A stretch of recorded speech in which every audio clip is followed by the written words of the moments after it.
Good afternoon and welcome to Eagan baseball, Eagan Burnsville baseball today, as we've got a dual broadcast on Eagan TV and Burnsville TV.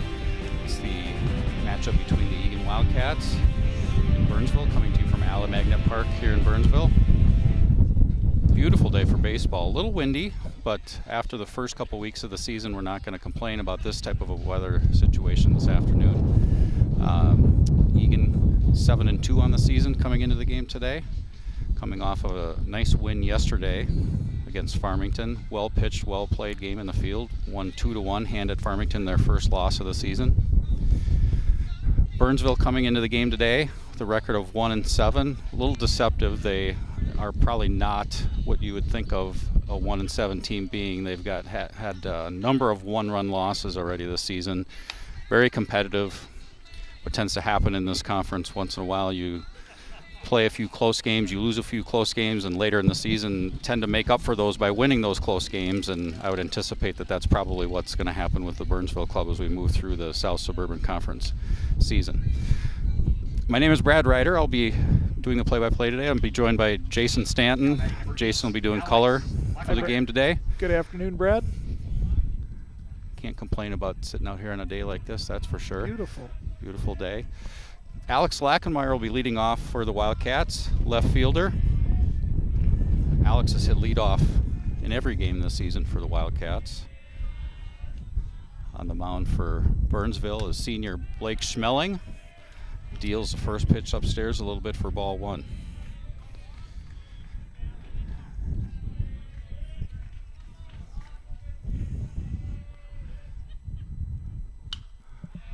Alex takes a good cut at that one, fouls it back. Alex is hitting .267 this season, leading the team. Obviously, if he's leading off, he's got 33 plate appearances, most on the team this year. 1-1 pitch is grounded to second base. Up with it is the second baseman for Burnsville, Connor Quimby, throws it over to senior Ben Muser at first for the first out of the game.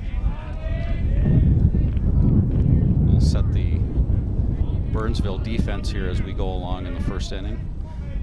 Second batter for the Wildcats is junior Mason Amon. Mason's playing first base today. Mason's played mainly at second this season, but he's been playing first base the last few games this week because he takes a swing and fouls the first pitch back. Eagan's leading hitter on the season so far, Charlie Harms Jr. Charlie Harms has been out this week with a sprained ankle, so Mason's moved over. With his height, obviously, that's an advantage to him playing first base. He's moved over from second and is playing first this week, downstairs for ball one.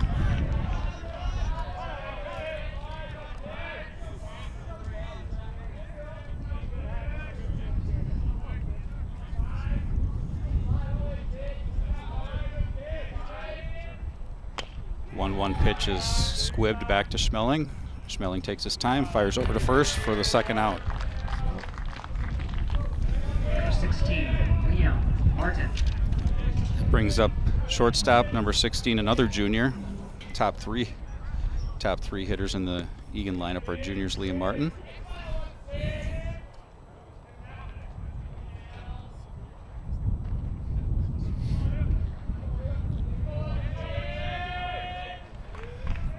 Schmeling deals to Martin here. First pitch, outside corner, strike one.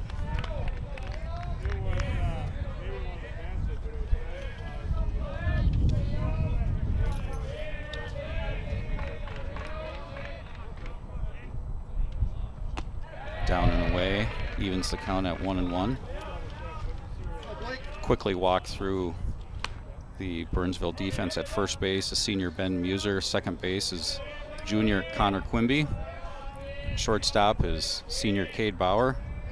Third baseman is junior Asher Giese. Ball down low.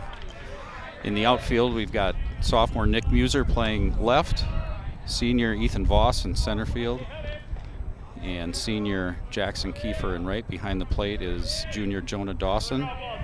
And Blake Schmeling, as we've referred to, is on the mound. Swing and a miss by Martin, evens the count at 2-2.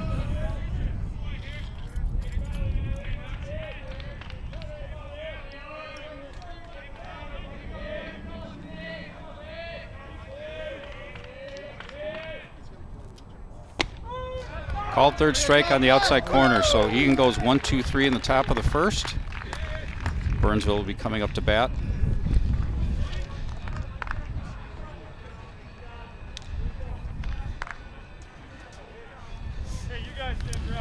Nice clean top of the first there for Burnsville. Yeah, you know, we talked about another broadcast. It's so important, and we've seen it, Jason, in games too, where, you know, Eagan pitchers have been pretty much on most of the season. The 7-2 record reflects that, but if your starting pitcher can come out and throw strikes, that's going to make things a lot easier, especially in the first few innings. Kind of sets the tone for the game. As long as we're here between innings, let's set the defense for Eagan. We've got Ryan Danich, junior Ryan Danich, is the starting pitcher today for the Wildcats. He's relieved in a couple games, but hasn't made a start yet this season. Behind the plate is Charlie Steffen, senior. He's caught, I believe, every inning of every game, kind of a mainstay back there behind the plate. At first base is Mason Amon, junior. Second baseman today is Lincoln Berry, number 10. Shortstop Liam Martin, junior. Third baseman making his second start this year is sophomore Will Huseman. Outfield has Alex Lackenmeyer in left, sophomore George Anderson in center, and senior Sam Shackman in right. The key to Eagan so far this year, Brad, has been excellent pitching, starting and relief, strong fielding, and they've had timely hitting. So we'll see if that can continue here today, but definitely the pitching has been the strong focal point of the squad. Yeah, that's, you know, in this conference too, that's going to be the recipe for success, because you're going to have, most of the time, you're going to have 2-1, 3-2, 4-3 kind of games, and you've got to be able to execute when you have the opportunity to be able to execute. And by and large, Eagan's done a really nice job of that this season, and that's why they're 7-2. First pitch by Danich is a strike. Second pitch is upstairs to even the count at 1-1. Cade Bauer is leadoff hitter for Burnsville. Cade is going to be playing baseball at St. John's next year. Bounces one up the third baseline, foul. Cade's recruited to play at St. John's as a pitcher. I was talking to his dad a little bit before the game. He hasn't pitched a lot for Burnsville this year. I think he's only pitched in one game. They kind of need him, according to talking to a few of the Burnsville people, they kind of need him at short. And so Cade's been playing mainly shortstop, but he will be going to St. John's mainly as a pitcher. Upstairs on that delivery by Danich, 2-2.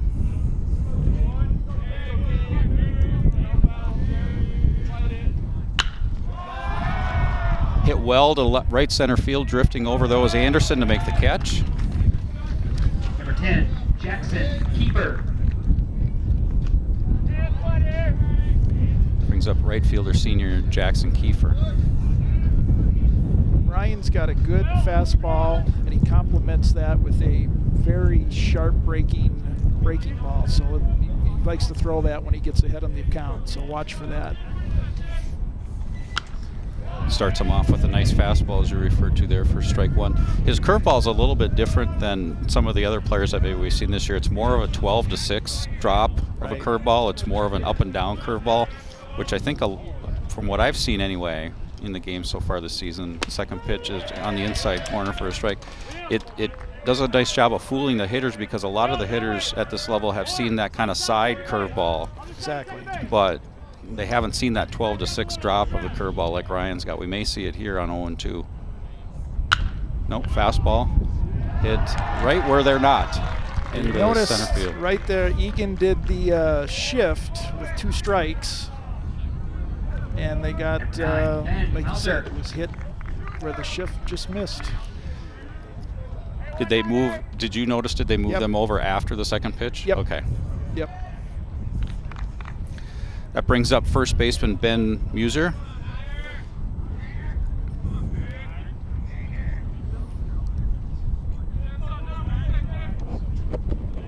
Starts him off with a curveball, drops down low for ball 1. Ben's a tall kid. He pitches a little bit too. plays a lot of club ball with North Star Club in the spring and summertime. Second pitch is inside, 2-0.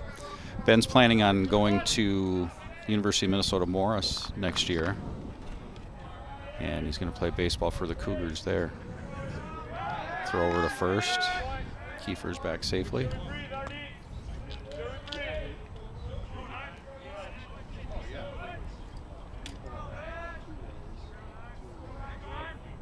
There goes Kiefer. Ball's outside. Good throw by Stefan, and he just got under the tag apparently. Ball beat the runner, but Kiefer must have gotten underneath the tag.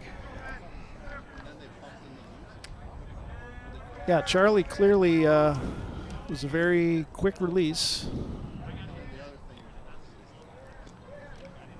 Eagan head coach Steve Butler out to ask the base umpire exactly what he saw from his vantage point. Like I said, the ball definitely beat the runner, but tag must not have beaten the hand to the bag.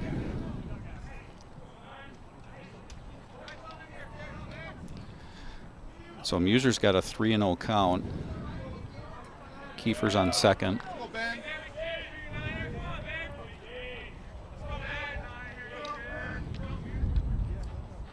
.30 fastball taken for strike one.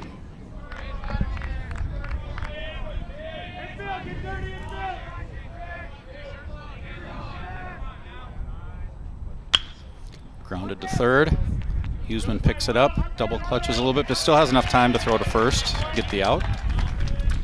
Nice play, looked him back at second. Solid throw to first, 2 outs.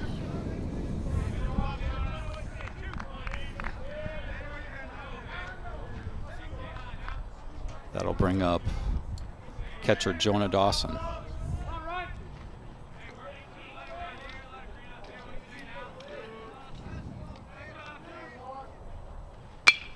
First pitch swinging, fouls that one out of play down the right field line.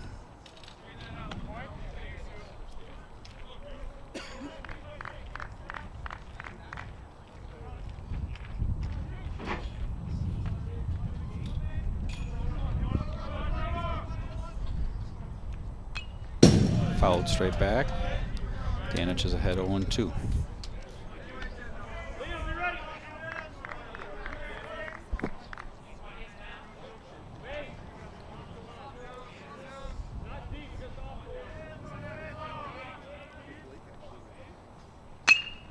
There's that curveball. Dawson was able to fight it off and foul it off down the right field line.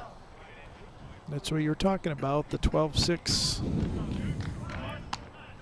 Yeah, that vertical drop on the curveball kind of has gone out of the game a little bit more as guys have learned how to throw curveballs over the years. Bert would be proud. Yes, he would. I was just thinking the same thing. Upstairs a little bit, 1 and 2, I was thinking of the same person you were. It's a Bert. It's obviously not as good, so people don't text in and say I'm comparing Ryan Danich to Bert Blyleven, because I'm not. But it is that type of a curveball where it drops off the table like that. Nice stop by Stefan. Nice block preventing Kiefer from moving to third. 2-2.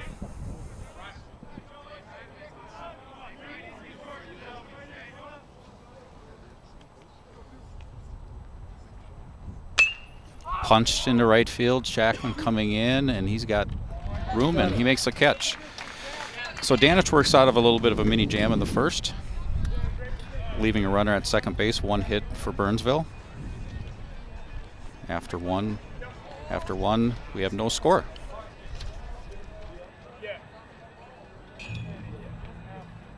Hi, everyone. Al Roker here. As a guy with his own catchphrase, I appreciate that after 75 years, Smokey's only said, "Only you can prevent wildfires." But I'm filling in because there's a lot more to report. Like when there are parched or windy conditions out there, you gotta be extra careful with things like burning yard waste. After all, wildfires can start anywhere, even in your neck of the woods. Go to SmokeyBear.com to learn more about wildfire prevention. This is what high blood pressure looks like. Talk with your doctor to create a treatment plan that works for you. Go to loweryourhbp.org.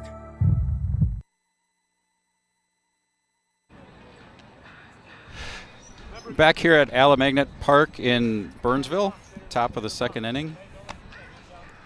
Eagan went 1-2-3 in their half of the first. Burnsville had a hit but stranded a runner at second base in their half of the first inning.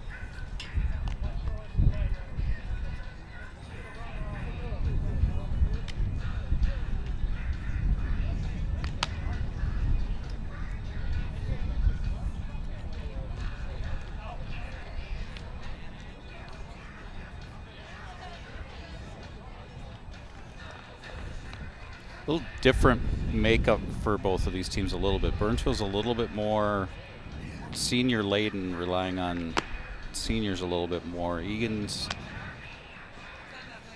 got a little bit more heft in the underclassmen in the lineup today. A good mix of Yes. seniors, juniors, and a few sophomores. Yep. And, you know, everything we talked about it, everything's kind of come up pretty good so far this season for Eagan. You want to be playing your best baseball in about 3, 4, 5 weeks here, but we can't complain about how things have gone so far this season, that's for sure. People have been stepping up and making the most of their opportunity. So senior Lincoln Berry will lead off. He's the cleanup hitter today, playing second base.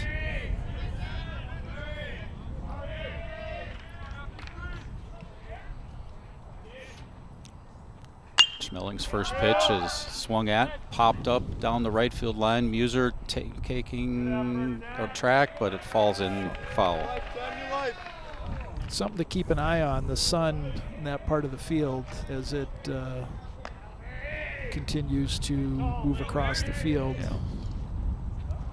It's kind of hitting no man's land there, as we can see. All three people, second baseman, first baseman, right fielder, all hustled down there in good shape, but it kind of dropped in where nobody could get it.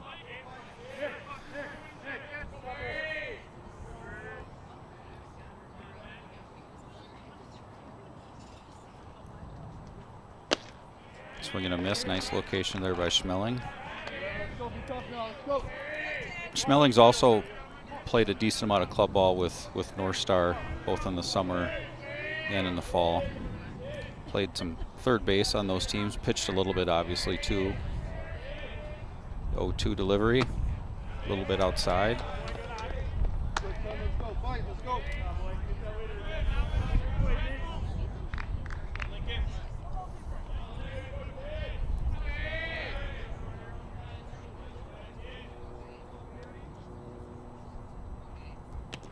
Curveball.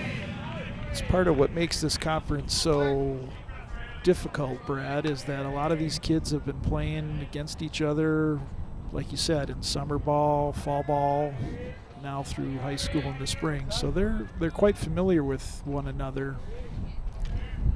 Yeah, a lot of these kids, like you said, know each other. Ground ball to short, big hop for Bauer. Fires on to Muser for the first out. 22, Matt Hay. Yeah, it's a replay on this one. Good hustle down the line by Berry, but kind of came up on Bauer a little bit, gave him a nice hop to be able to throw to first. Yeah, kind of expanding on that a little bit. My personal experience, my son played a lot of years with North Star, so he played a lot of years with 6, 7 of these guys in the field. You get to know some of these guys by playing with them in the summertime and in the fall. Get really familiar with their tendencies and what they like to do. Upstairs to Matt Haig for ball one. Matt's DHing today. He's DHing for the pitcher, Danich. Takes a strike down the middle. Matt with, in my estimation, probably the biggest at bat of the game yesterday in the win over Farmington. Came up as a pinch hitter in the bottom of the 6th, I believe. The runner on third base and 1 out. Sacrifice fly to left, scored the winning run. Yep. That's tough to do. I mean, Matt too. Matt's an outfielder. Matt hasn't had a lot of at-bats in the last 3 or 4 games, and to be called on in that situation, to be able to come up and deliver exactly what they wanted out of him, was a big at-bat. Here he takes strike 3 for out number 2. Chuck Steffen. But big at-bat for Matt yesterday. Brings up catcher Charlie Steffen, senior catcher.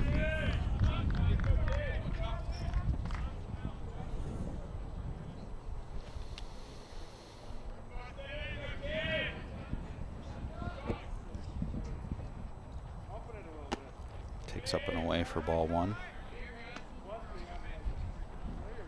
You may have mentioned this earlier, but Charlie has caught every inning of every game so far this year. That's not easy to do. No. Charlie keeps himself in really good condition anyway. He's a swimmer as well on the Eagan swim team, and that's a nice combination with as much as you've got to crouch as a catcher. His lower body's in really good shape from swimming, obviously. Ahead in the count here, 2-0. It's a good cut and a miss.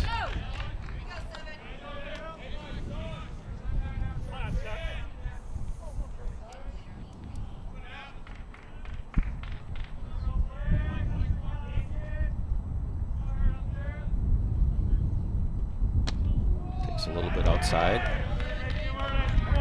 Good at bat here for Charlie, hoping for a 2-out base runner. If he's able to draw a walk, we're likely to see a pinch runner.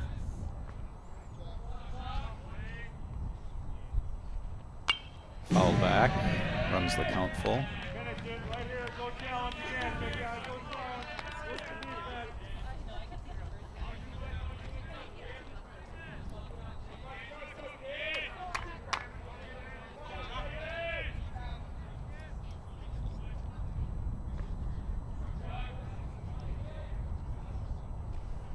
Takes downstairs for ball 4. So 2-out base runner, first base runner of the day for the Wildcats. Number 11, Will Huseman. And as we thought, we will have a courtesy runner for Number Stefan 6. at first. Yep. Number 6, Parker Falls, sophomore.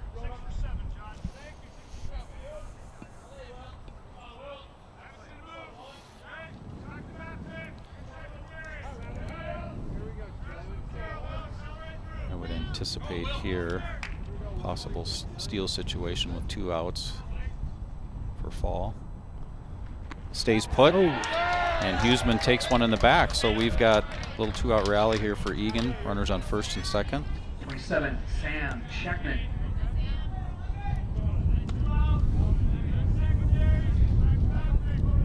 Not a whole lot Will could really do there. A lot of times if a ball's coming at you, you can get out of the way, but when it's coming at the middle of your body like that, especially in your back, you just got to kind of turn and take it, which is what he did. So we've got Fall at second and Huseman at first.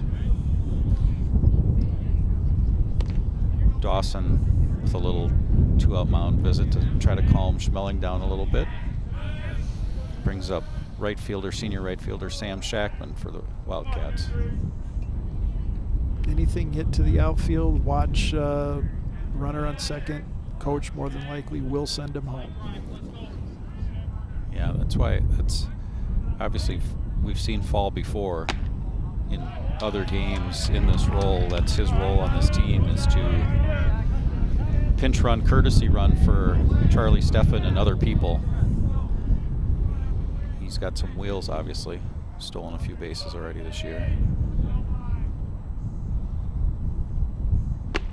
Swing and a miss by Scheckman, evens the count at 1-1.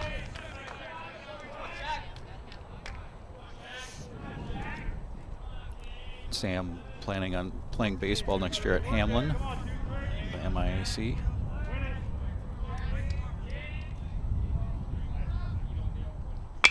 Swung, hit to left field, hit well.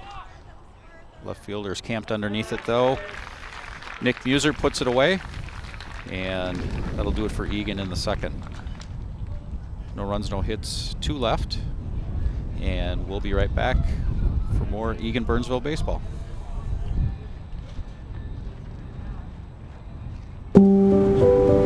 Because of you sharing your story with me, I feel comfortable sharing my own.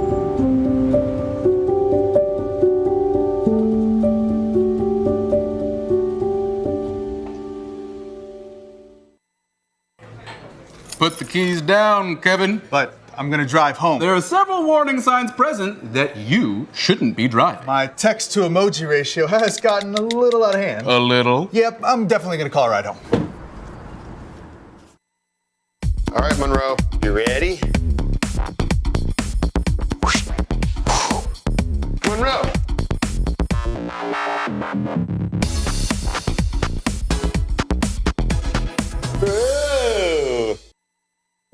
because of you being my #1 fan since day one. Your advice and support has shaped me to be the businessman that I am today.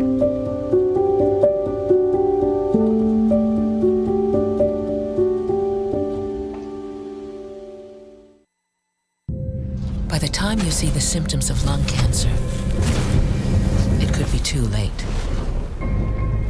Now there's a new scan that can detect lung cancer early. If you smoked, get scanned.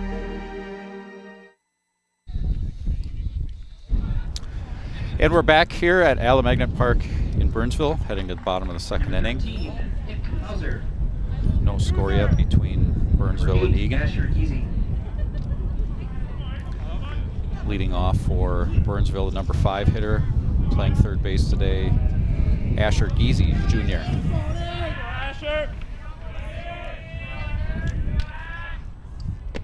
Ryan Danich starting his second inning of work, starts off with a fastball in the inside corner for strike 1.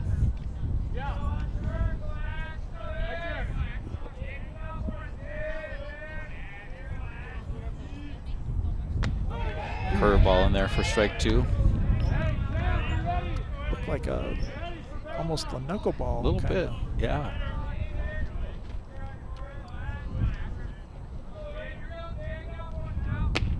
Nice 0-2 pitch, even though it missed outside. It's a nice placement there. Try to get him to go fishing, but a little outside for ball 1. Interesting little subtlety here. I noticed now this inning, Danich is working out of the set. I think he went out of the windup a little bit in the first. But as we noted, he is mainly a reliever, so he may be more comfortable just pitching out of the set. Has been very effective this spring. Yes.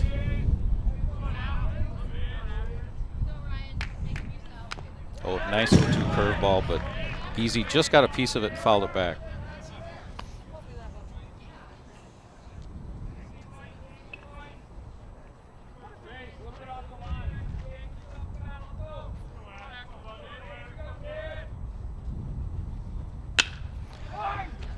Grounded to short.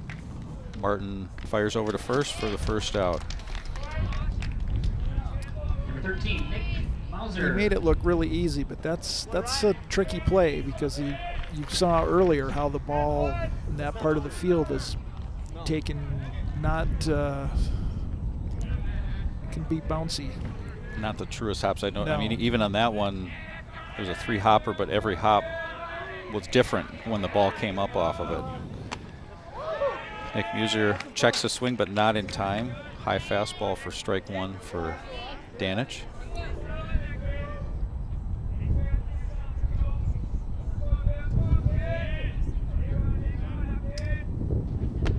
Curveball. I think that was a knuckle. Is it? Okay. I mean, it's hard to tell from back here. I don't know if we can get a replay at some point, but it's not spinning as hard as the 12-6. I was going to say you're right too, because it doesn't have that downward bite like that curveball does. Swing and a miss for strike 3. So you're right. It could be a knuckleball, and he has been known to throw that before. Good start for Danich here in the second. He's thrown 7 pitches, 6 of them in strikes, 2 quick outs. Brings up center fielder Ethan Voss upstairs for ball 1. Ethan is Burnsville's number 1 pitcher, their ace pitcher. He's planning to play he takes downstairs for ball 2 at the University of Arizona next year. Plays center field when he's not pitching.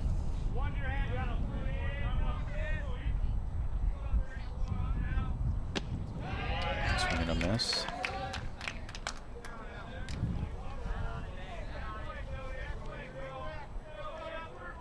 Knuckleball.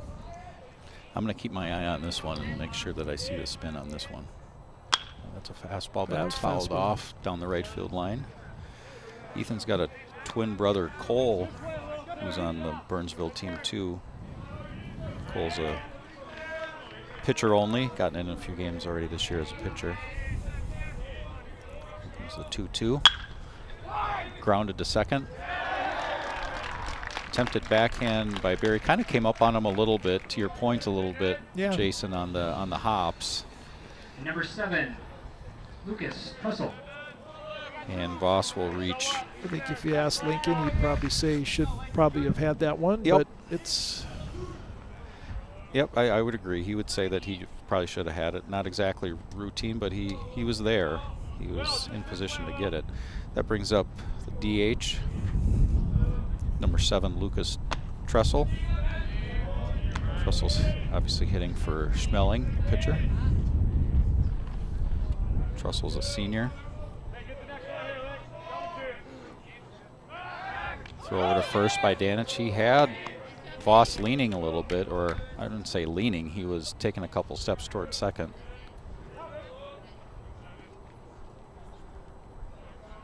Another kind of running situation here with a guy on first and 2 out. We'll see if Voss goes or stays put.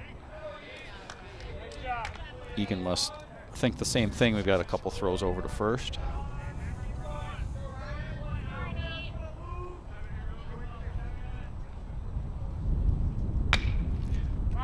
Grounded down the first baseline, but foul.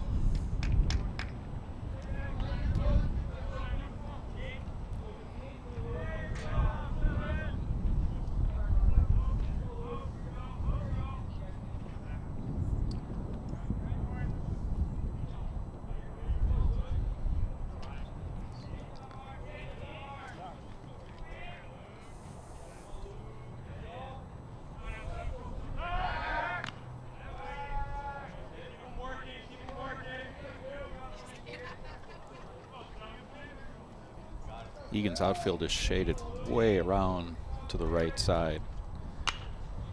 Foul back. Anything remotely down the left field line has got a really good chance to drop, but Coach Butler has not been hesitant to do shifting or any, I don't want to say unorthodox, but unconventional for high school. Right. Yeah. So keep an eye on that as the game progresses. And so far, to his credit, this season it's worked out. He hasn't gotten burned on it at all yet. Check swing, grounder to third. Huseman, strong throw to first. Got him at first for the 3rd out. So Danich is able to work out of that little mini 2-out jam. Nothing for Burnsville in the 2nd. We head to the top of the 3rd with a scoreless game yet. We'll be back at Alamagnet Field in just a minute.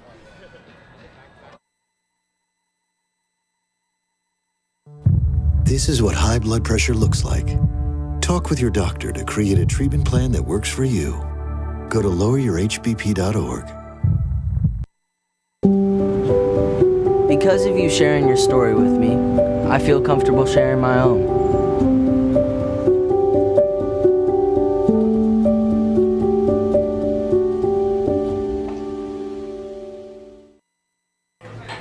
Put the keys down, Kevin. But I'm gonna drive home. There are several warning signs present that you shouldn't be driving. My text to emoji ratio has gotten a little out of hand. A little? Yep, I'm definitely gonna call a ride home. All right, Monroe, you ready? Monroe!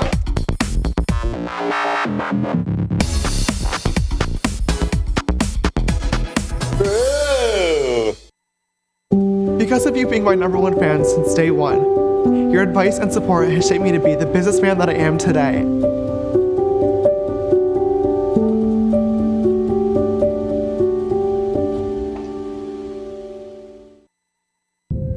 By the time you see the symptoms of lung cancer, it could be too late.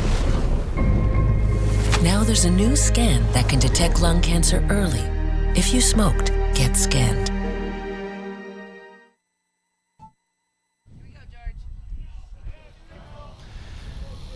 And we're back here in Burnsville at Alamagnet Field. No score, top of the 3rd inning. Eagan's number 9 hitter, center fielder George Anderson leading off. Kind of fakes a bunt, but pulls it back in time, takes upstairs for ball 1. George still looking for his first hit in the season.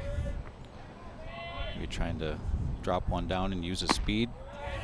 Takes that one upstairs for ball 2.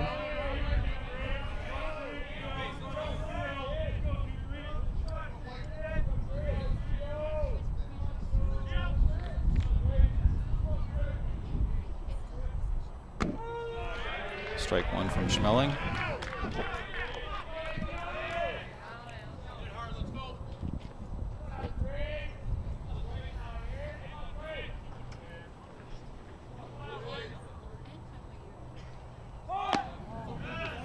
A little up and away, runs a count to 3-1. Schmeling planning on attending University of Minnesota Duluth next year. Not planning to play baseball, just go to school up there. Takes inside, and Anderson works out a leadoff walk. Number 8, Alex Lackemeyer. Brings up left fielder Alex Lackemeyer for his second at bat. Grounded to second base, his first plate appearance today. Eagan's been fairly aggressive on the base pads this spring, so keep an eye on George over at first.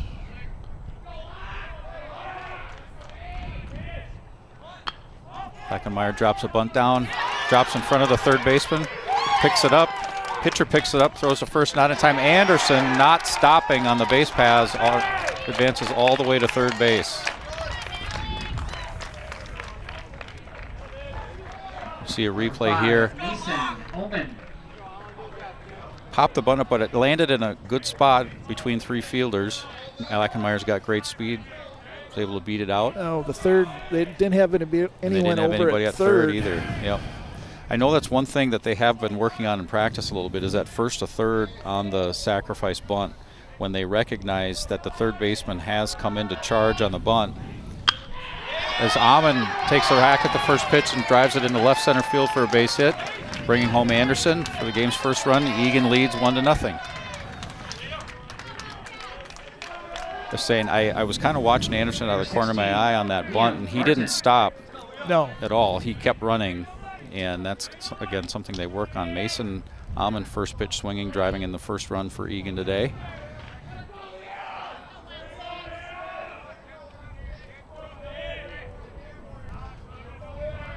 Brings up shortstop Liam Martin. Takes first pitch for strike 1. For all of us who follow Eagan baseball over the last few years, this is one part of the reason I think the team has improved dramatically is the little plays like that. Yeah. It doesn't necessarily show up in the box score, but George went from first to third, and then next pitch, you got a hit, you're up 1-0. I mean, if you look at how this inning is started off, you know, Anderson walks, so, you know, he didn't put the ball in play, worked out a walk. Next guy up drops a bunt down, next guy up, you know, a little single to left, and you got to run in and 2 guys on. Ball gets by the catcher. Both runners are going to advance. And now you've got your top 2 hitters with runners in scoring position and no outs. Yep. That's how you draw it up, right? Yeah. You know, we talk about how these South Suburban games typically have been, no matter really who's playing, you know, closer games. 6-5, 4-3, 3-2 games, and it's little plays like that that are going to make the difference in a game. Down a little bit. You know, Lackenmeyer's bunt, if it's a little higher and is caught, it's a double play, but it was just low enough, dropped right in between 3 people. The third baseman dove, wasn't able to get back into his position in time, allowed Anderson to advance all the way to third. Hitters count here for Martin. Upstairs for ball 4. So now Schmeling has worked himself into a little bit of a jam. 1 run in, a couple of walks, bunt single. Bases loaded, nobody out. Now you're facing the cleanup hitter for Eagan, Lincolnberry. And Lincoln has, I believe, 2 triples already on the year. So and a home run. I'm not. Yes. at least one. You're Update. looking at the stats right now. Updated. You know, coming into the game, he was hitting 320. He was 5 for 25, grounded out in his first at bat, so 8 for 26 on the year. But you're right, he's got some extra base hits. He's got one double, 3 triples, and a homer. He had a home run against Apple Valley, second game of the year. Yep. So this would be this is who you'd like up in this spot. That's right. Mound visit here from the Burnsville pitching coach, trying to calm his pitcher down. I'm sure he would probably at this point trade it out for a run, hoping to maybe turn 2 in the middle or get a grounder to third and go home to first, double play. But again, like you said, Jason, this is probably the guy you want up if you're Eagan right now. Senior, been in these situations before. You know he's looking for something to drive in a gap somewhere. Nice stop, saved a run there. Nice stop by Jonah Dawson. Burnsville's playing pretty much even in the outfield, straight up.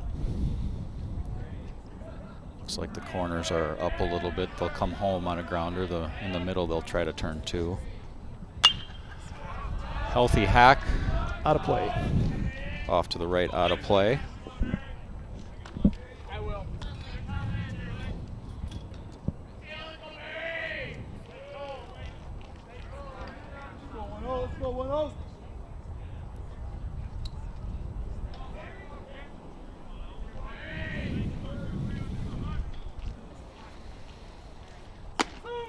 Takes a strike on the outside corner, belt high strike.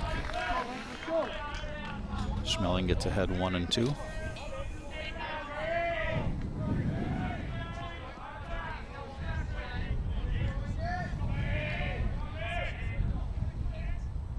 Tries a curveball, bounces away from the catcher. That'll score a run for Eagan. Lackenmeyer trots home with the second run of the inning, puts Eagan up 2-0.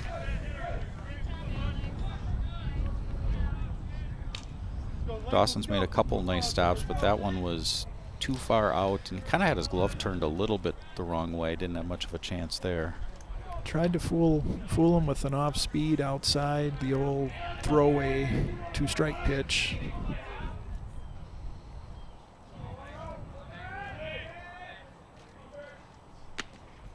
That one off the glove of the catcher. That's going to score the third run of the inning for Eagan. That one, I would think if you're an official scorer, would go down as a pass ball. That one probably should have been caught. A little outside, but very catchable ball. So Eagan the beneficiary of a couple back to the backstop here. Moves Liam Martin over to third base. Nobody out. Now the infield is come in completely. Both the middle infielders are in on the grass. Called third strike on Barry on the outside corner. Tough pitch. Called third strike. 22, Matt Haig. Brings up the designated hitter, Matt Haig. I'm sure the infield will stay up for Haig here with one out. They do.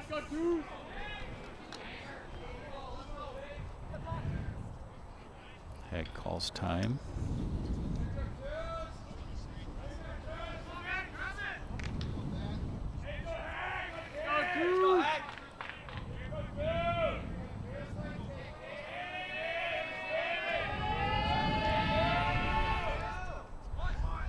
Haig squares around a bunt. Wasn't a suicide squeeze. The runner did not take off right away from third. That was a safety squeeze. If Matt could have got it down.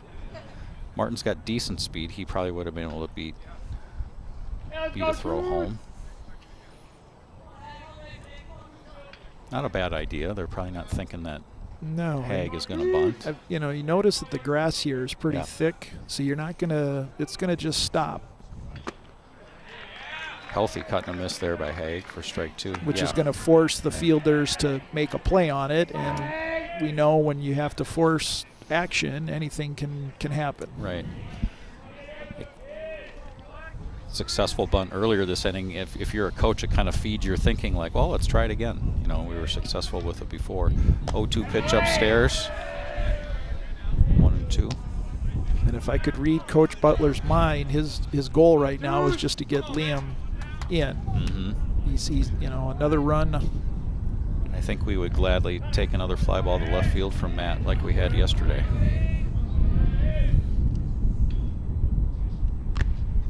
Swing fouled back.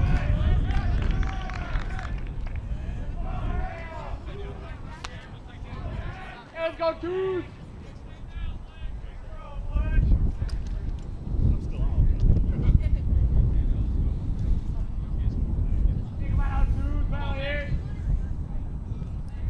Hate to bring things like this up because it generally comes back and bites you and jinxes you and things like that, but Burnsville has had trouble scoring runs this year, so any tack on runs you can get in a situation like this could be big later in the game if you get a 4-spot up on them and you're playing a team that has struggled a little bit offensively. Could weaken their spirits just a little bit more. Hags battled back here to even the count at 2-2.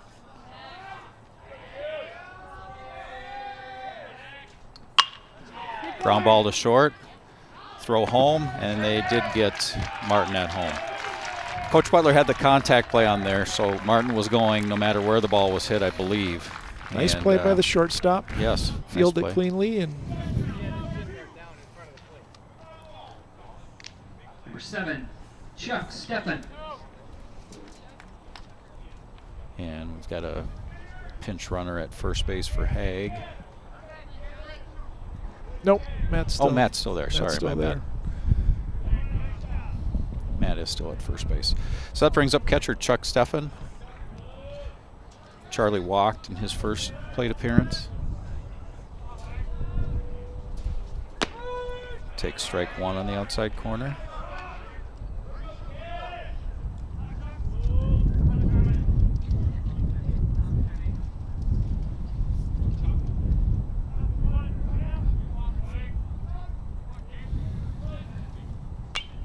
Fouled back. Schmeling gets ahead 0-2.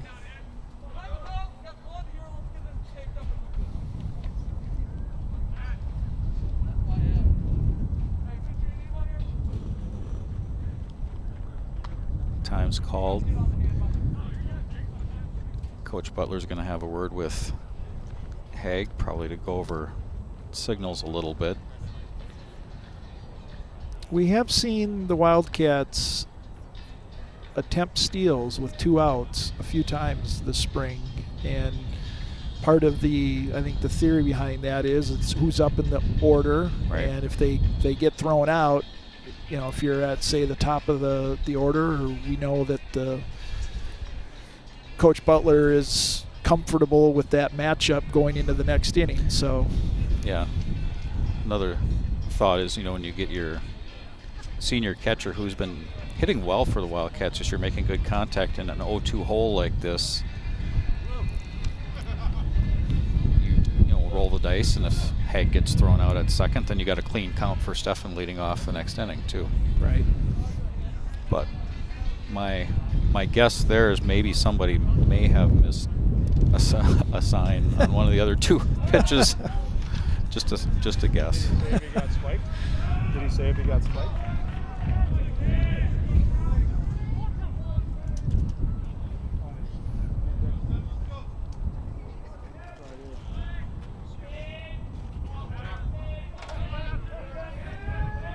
There goes Haig, like we maybe anticipated. Steffen fouls it off down the right field line. And Charlie has hit the ball well this spring, and he can pop it to the fence pretty quick. So, we were musing out loud that the contact play is on. Matthew could be. Hold steady there. Steffen bloops one into short center, but the shortstop retreats back and hauls it in for the final out. Eagan, big inning though, scoring 3 runs. 3 runs on 2 base hits. They leave 1. So heading into the bottom of the 3rd inning, Eagan jumps out in front here over Burnsville, score of 3-0.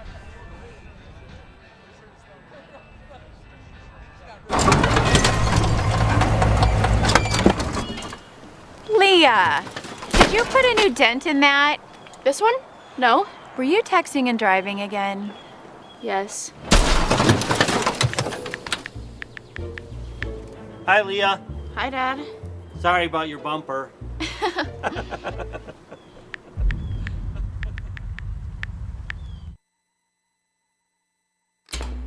Sometimes we can do things that exclude others. You're still talking to your friend? It's complicated. I think he went back in. We gotta go get him. Welcome to Jumanji! Even the smallest words and actions can have a big effect on someone. You have the skills.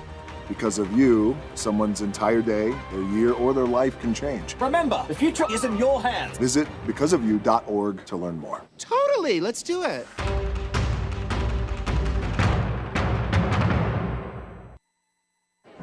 The black truck? Hey, Christina from accounting. Yeah, hi. Hey, I used to date a girl named Christina. Oh, really? Yeah, and then she dumped me for my best friend. You want to see some photos of them that I took? I don't. I thought we talked about this, buddy. Buzzed and overshared again? Yeah. Yeah. I'm gonna call a car. That's a smart idea. So, yeah, I know, that's why I did it. Hey, you're gonna get back to the top of the mountain. Does that mean I'm gonna get back with Christina? No. Oh. No.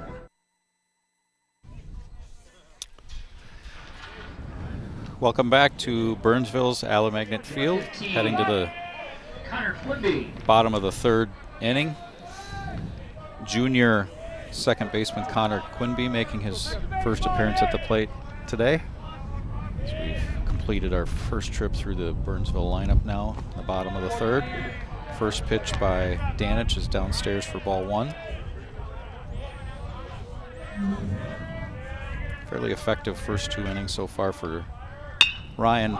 Hit sharply to short, kind of came up on Martin a little bit. Lincoln Berry picks it up, but too late to get Connor Quimby at first.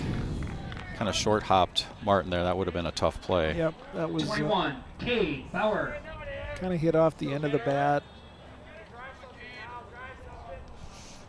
Go down probably as an infield hit for Quimby. Come back to the top of the order and senior Cade Bauer. Cade flew out to center field on a 2-2 pitch in the bottom of the first. Takes strike one. Hey, expect the baseball here. Collect it out. Flush it. We're sitting right behind home plate, so we have a pretty good advantage of seeing his breaking ball. He appears to have good command. Yeah, every time he's pitched this year, you know, every once in a while you're going to miss with it, but he has consistently been around the plate with it. He has not been wild with it very much at all.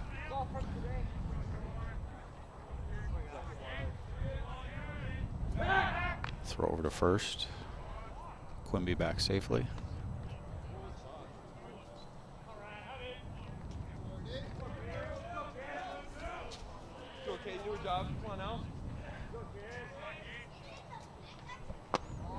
Missed outside with that breaking ball, but good placement on an 0-2 pitch.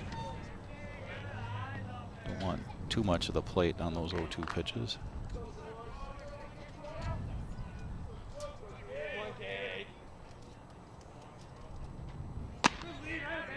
Fastball upstairs, 2-2.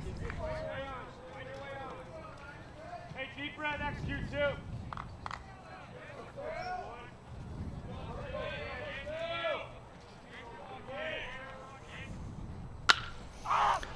Hit down the right field line, twisting away from Shackman and landing foul.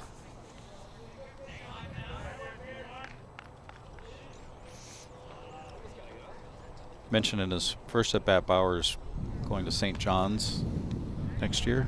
He'll play baseball there.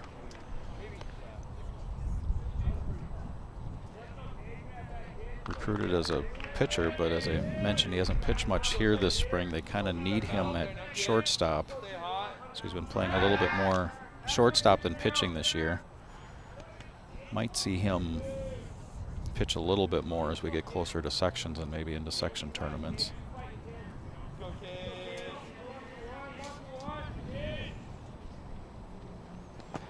Two-two. Nice attempt at a block by Stefan, but that one just happened to squirt away just a little bit, allowing the runner to advance to second.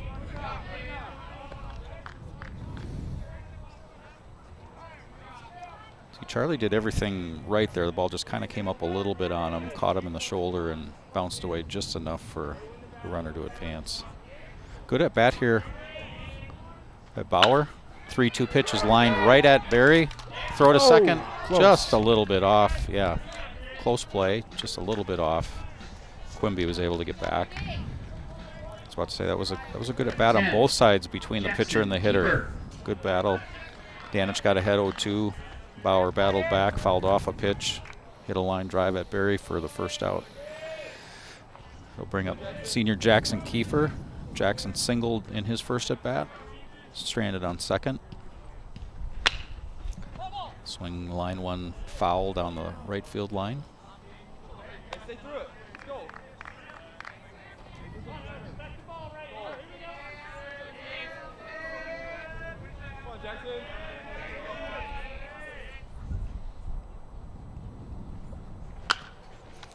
Grounded back to the pitcher. Danich is going to look the runner back to second and throw, and they got him. Nice play by pitcher Ryan Danich there. Alert enough to, his first motion was looking back to see where that runner was. Able to throw behind the runner and get the out at second. There's a replay. Will, your guy last time. Liam, hand side a little. Throw to first base. Kiefer. Your instinct there as the runner at second is to just go. And right. So it's hard to. That's. It's hard to fault the runner there, right. because he's getting a secondary lead, which you're taught to do. Swing and a miss. Got away from Stefan again, just enough for the runner to advance a second. Yeah, you're taught to get that secondary lead, which he did. And then after the ball's hit, your reaction is to maybe take another step. And he was kind of in no man's land there. Will, you gotta hurry to get the ball. Forget about it.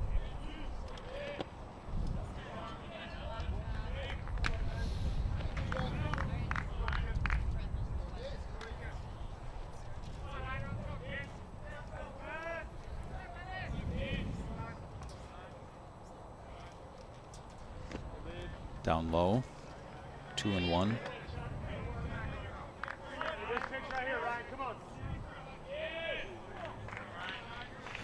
Muser pitches a little bit for Burnsville as well. Big, tall, lanky kid, first baseman today.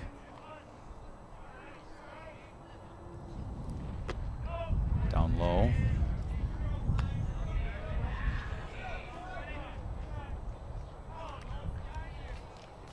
Seen Danich start missing a little bit low this inning. I guess if you're going to miss, that's not a bad place to miss.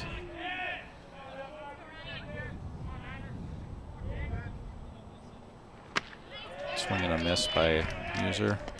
It's a count full to 3-2.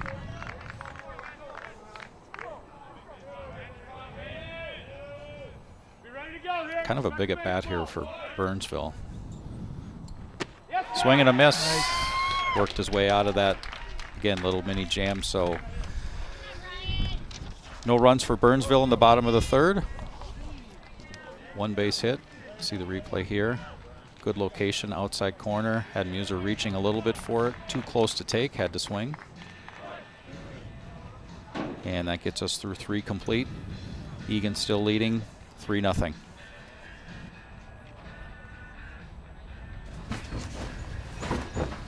Oh, hey!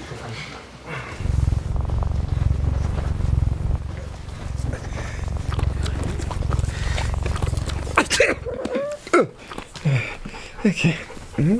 If you love me enough to tolerate my perfect little pets and all their glorious dander, then of course you'll visit nhtsa.gov/the right seat to make sure I'm in the right car seat.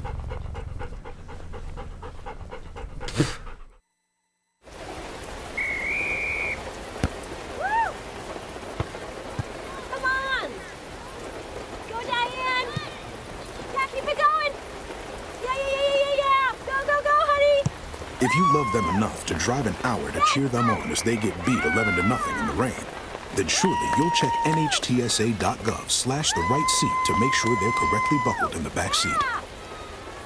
Throw that ball, Diane. Woo! You got this.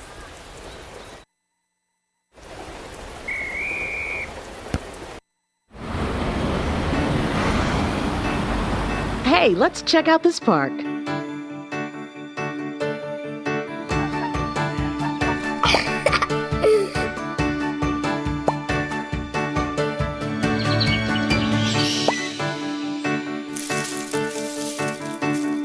Oh, wow, that's really cool.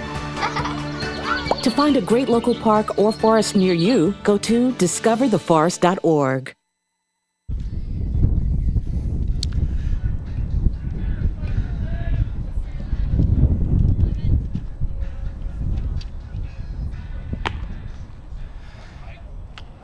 And we're back here in Burnsville, headed to the top half of the fourth inning. Bottom half of the order up for the Wildcats, trying to tack on to the 3 runs that they produced last inning. Break through and take a 3-0 lead. Sophomore Will Huseman batting. He saw 1 pitch in his first at bat, got plunked in the back. And if he'd have been a right-handed batter, he'd have taken that one in the back too. Just a little bit outside for ball 1. Blake Schmeling starting his 4th inning of work.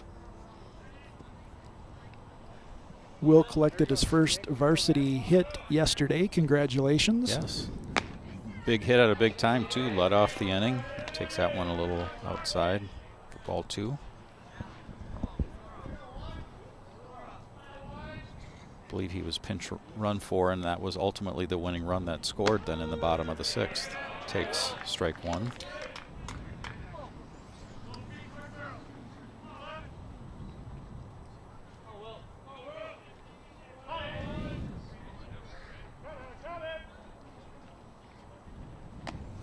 Up and away. Runs the count to 3-1.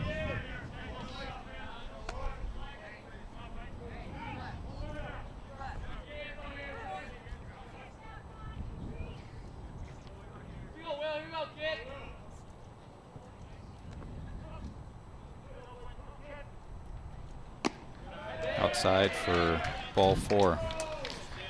Number 27, Sam Shackman. Brings up senior Sam Shackman. Flew out to left field in his first at bat. Getting a mound visit here from one of the Burnsville coaches. I think we're getting a pitching change. I was about to say, the yes, pad on we the are. back. Yep. About to say he kind of the last couple innings lost a little bit of his control that he had the first 2 innings. So Schmeling comes out. Try to get you some information here on who is coming in for Burnsville. Looks like it's number 12. Owen Eagan will be your new pitcher for Burnsville.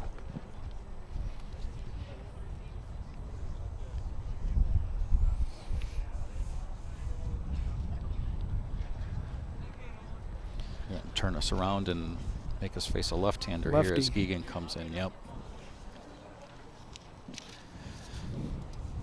Sidearm. So looking ahead here for Eagan next week. With a little luck, we start I think a full week homestand next week. Yeah, Eagan has played a number of games so far on the road. Front loading the schedule on the road, but yeah, as you just said, next week I think we have 3 home games coming up. Monday we're home against Lakeville South. Wednesday welcome Lakeville North, and then Thursday we've got Eastview coming in. So if you happen to be catching our broadcast today and the weather is turning nice, obviously it's supposed to be 80 this weekend, and if the weather's nice next week and you're enjoying what you're seeing here, come on out to the ballpark next week in Eagan. I think these games are at GOAT next week, but I'm not 100% sure. Jason, have you heard anything? It says on the schedule that it's at the high school, but I think we need to be flexible with that because that's part of the reason we've been on the road so much is we're waiting to get the home field ready. So check the high school website for the location of those home games next week for Eagan, but 3 home games next week for the Wildcats. So Sam Shackman steps to the plate. First batter squares around a bunt, takes strike 1.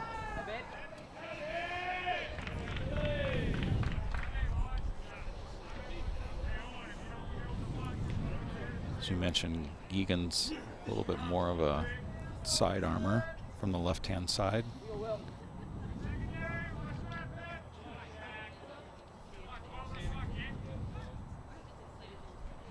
Swing and a miss by Shackman. Huseman with an outstanding jump, but is thrown out at second base by catcher Jonah Dawson. I saw Huseman get the jump. He did get a really good jump, especially off a left-hander, but it was a really good throw by quick release from the catcher. Catcher Jonah Dawson, like you mentioned, quick release. First out.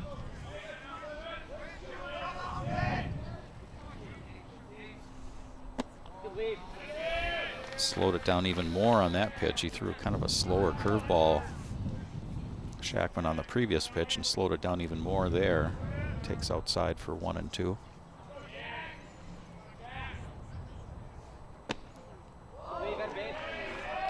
Takes just inside, evens the count.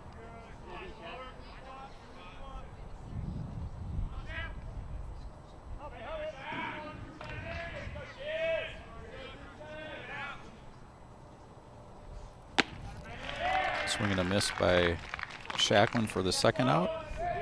We'll bring up center fielder, sophomore George Anderson. George walked. Number 3, George Anderson. Walked and later scored Eagan's first run last inning. Led off the 3rd inning with that walk, a 5-pitch walk.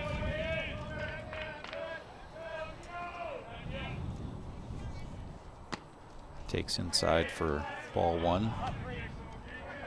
Side-arming lefties are rare enough. I'm guessing George probably hasn't seen a side-arming lefty before. As a left-handed batter, particularly. Takes strike 1.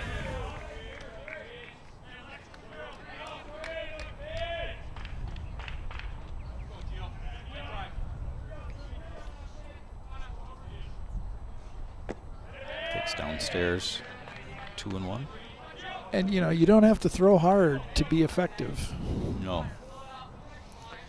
We've seen it with some Eagan pitchers this year. If you're spotting your pitches, swing and a miss there. If you're spotting your pitches and hitting your location and mixing up the speeds, that's what gets guys out.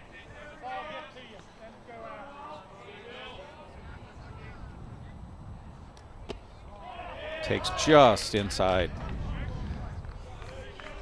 Good breaking ball, but also a good take there from Anderson. He runs the count full, 3 and 2.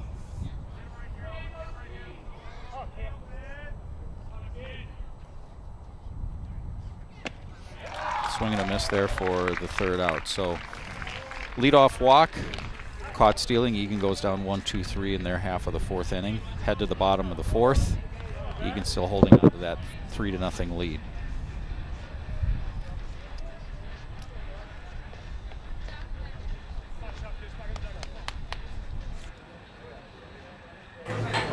Put the keys down, Kevin. But I'm gonna drive home. There are several warning signs present that you shouldn't be driving. My text to emoji ratio has gotten a little out of hand. A little? Yep, I'm definitely gonna call a ride home. All right, Monroe, you ready? Monroe.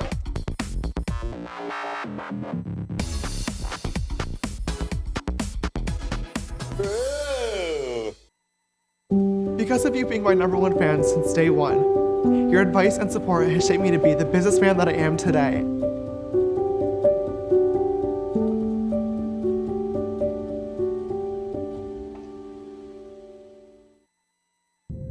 By the time you see the symptoms of lung cancer, it could be too late. Now there's a new scan that can detect lung cancer early. If you smoked, get scanned.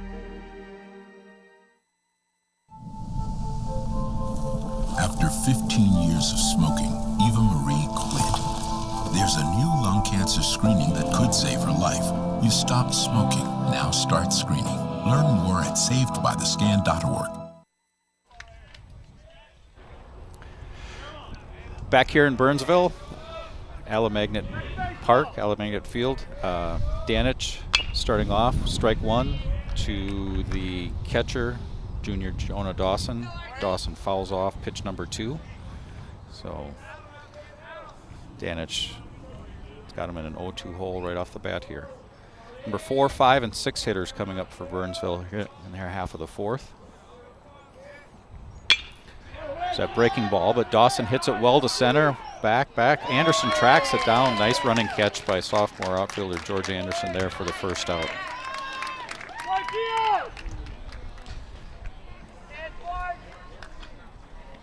That's not an easy play. George has made a few of those this spring that made it look just routine.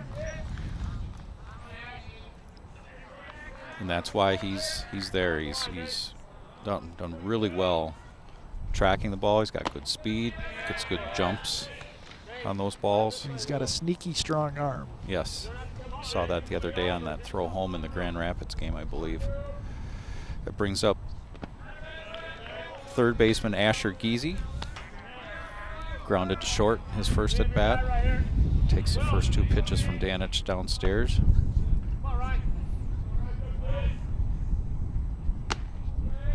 Takes inside for ball 3.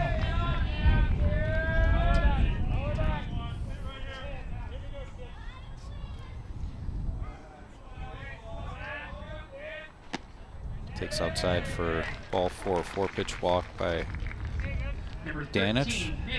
Bring up sophomore left fielder Nick Muser.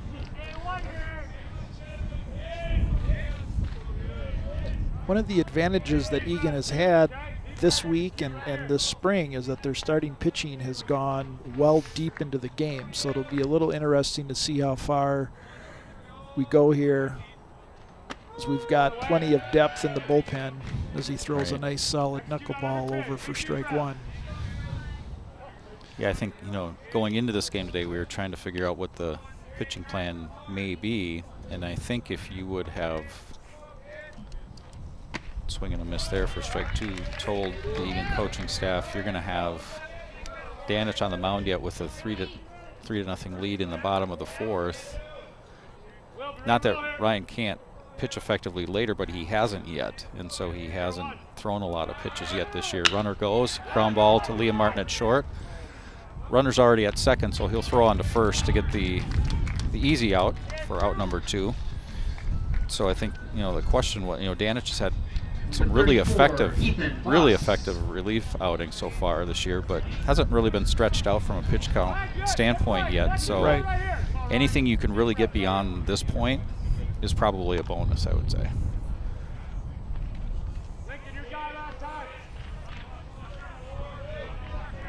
Brings up center fielder Ethan Voss. And I'm sure Coach Butler and Coach Bruschi have a pitch count number in mind that they're looking at. Yep. Voss reached on an error by second baseman Lincoln Berry in his first at bat. Grounded up the middle. Martin kind of came up on him a little bit into center field. That's going to bring a run home from second base. Burnsville's first run cuts the Eagan lead to 3-1. Took that second hop off the mound, high hop, then the third hop kind of handcuffed him a little bit. We'll see the replay here.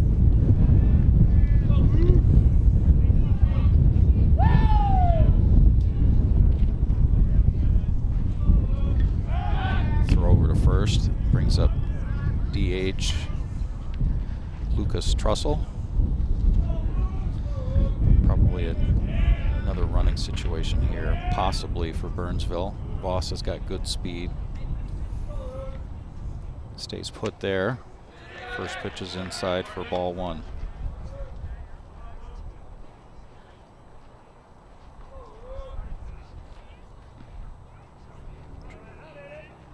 Trying to pull up on Game Changer real quick here. Jason Danich's pitch count.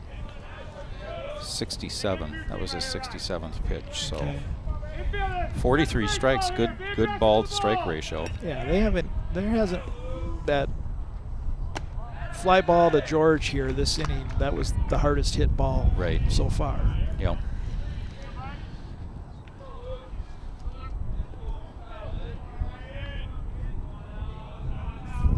Count here. Ball four. This may get a mound visit, possibly from Eagan. Number 15, Connor Quimby. Probably sitting here doing too much speculating and coaching though, because I was right. So we've been around a little too long to think that was going to go on without a mound visit. Pitching coach Tom Buski is going to come out.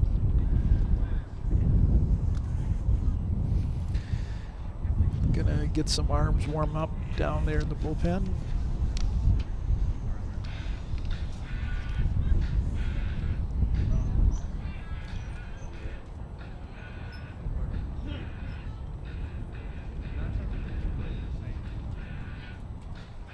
A couple Eagan relievers jog down that way.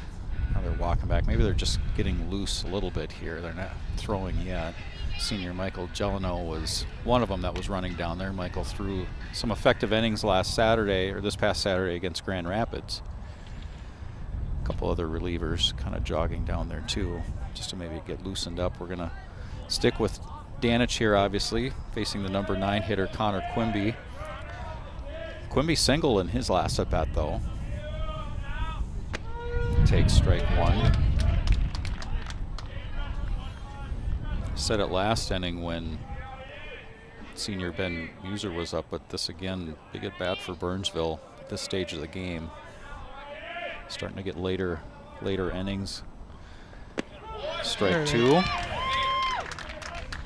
Kind of gotten away from the curveball a little bit. And Coach Buski may have reminded him of that. Reminded him he had it in his arsenal and he's pretty good at it, so why not throw it a little bit more? Here's a good curveball hit to short. Martin double clutches a little bit. Throw is wide at first base. That's going to bring in 1 run and keep the inning alive for Burnsville. Slices into Eagan's lead even a little bit more. Makes it a 3-2 game. See the replay there. Martin kind of double clutched a little bit, and then throw was off target. Quimby hustling down the line, obviously beating that out. Turns the lineup over. Senior Cade Bauer. First pitch swinging, fouls it off down the third base line. A couple things not working in Eagan's favor here. This is obviously a big hitter. You're turning the lineup over to a veteran senior hitter who's a really good hitter. He's going to put the bat on the ball somewhere, likely. And you got 2 guys in scoring position. Base hit could give Burnsville their first lead of the game.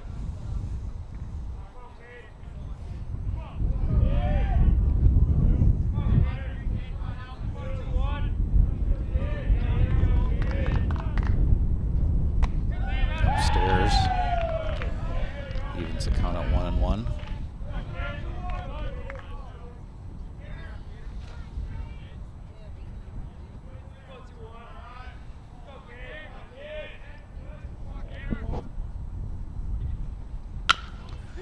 Grounded to short. Martin's going to scoop that up, throw to first, and get his pitcher out of the inning. So Burnsville chips away, gets a couple of runs. And we're through 4 here at Alamagnet Field in Burnsville. Eagan hanging on to a 3-2 lead.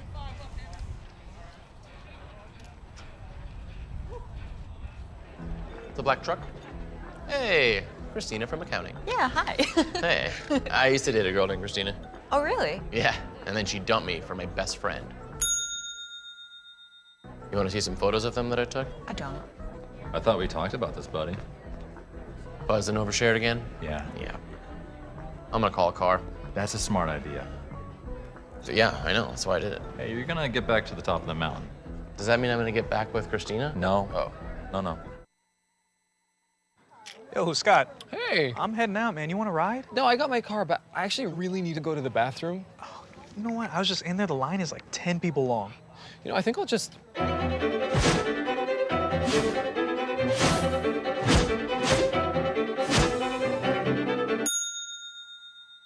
Dude, are you okay? You wouldn't believe what I was just thinking. I am definitely buzzed. Yeah. I think I will take this, and I will take that ride home. Smart man. Did you see how that dog was looking at me? Yo, Scott. Hey. I'm heading out, man. You want to ride? No, I got my car, but I actually really need to go to the bathroom. Oh, you know what? I was just in there. The line is like 10 people long. You know, I think I'll just...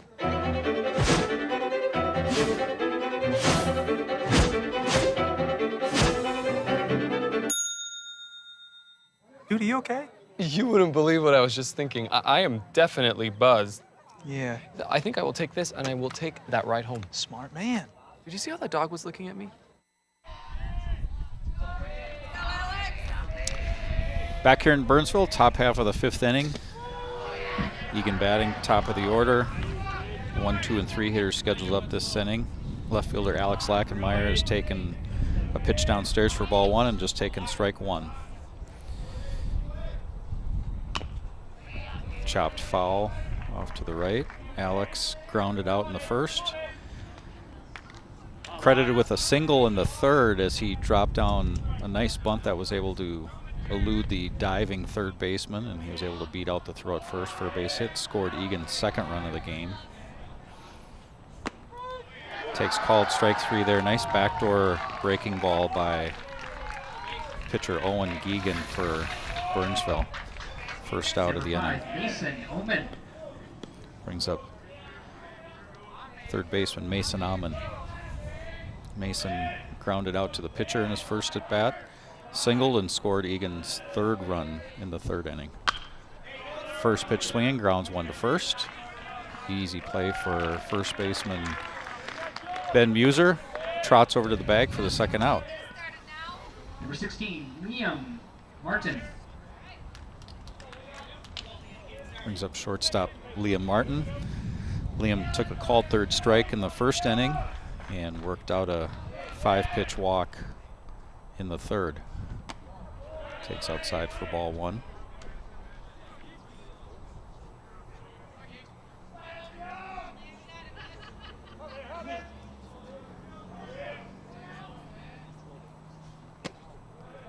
Downstairs for ball 2.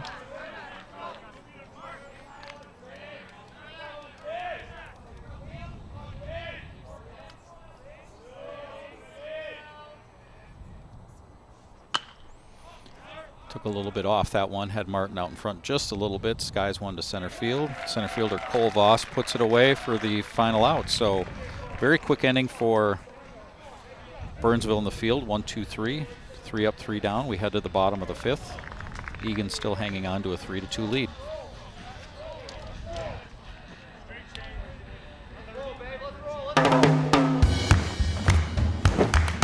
I don't want to talk about it.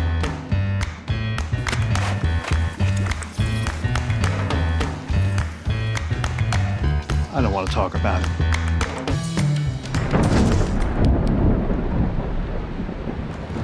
Families don't have to talk about everything, but they should talk about how to plan for an emergency.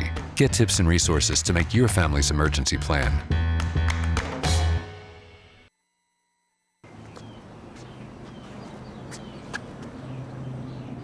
Here is my handle and here is my spout. When I get all steamed up, then I shout. Tip me over and pour me out. Oh.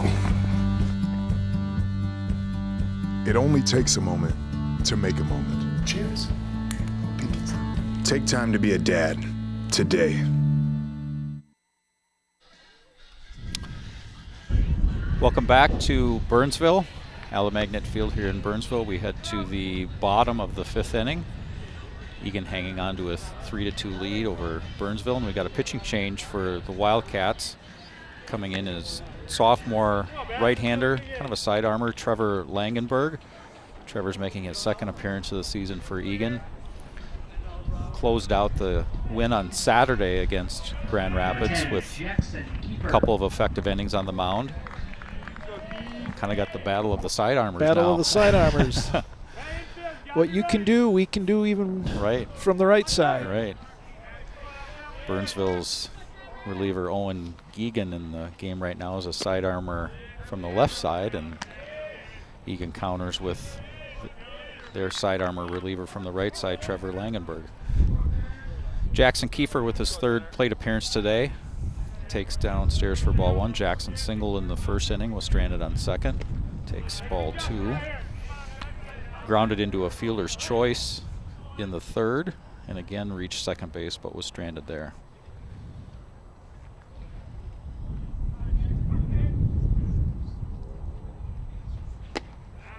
Down low for ball three.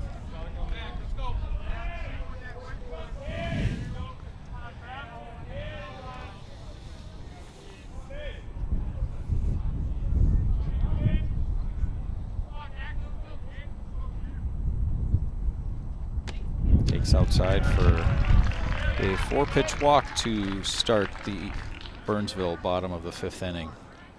Number 9, Ben User. Senior first baseman Ben User. Ben grounded out to third in the first inning and ran the count full in the third and swung at a really good pitch by starting pitcher Ryan Danich on the outside corner and got him swinging for strike 3. Langenberg inside for ball one.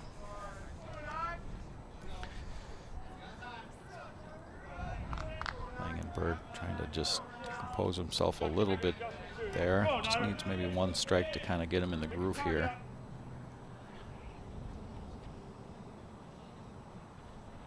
There it is.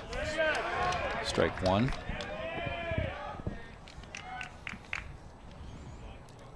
Jason, as you talked about, location is such a big thing for Eagan pitchers, and Langenberg's no different. If he can stay low in the zone like he has been in his appearance against Grand Rapids, and even today, even though he's missing low, that's where he's going to be most effective. Right.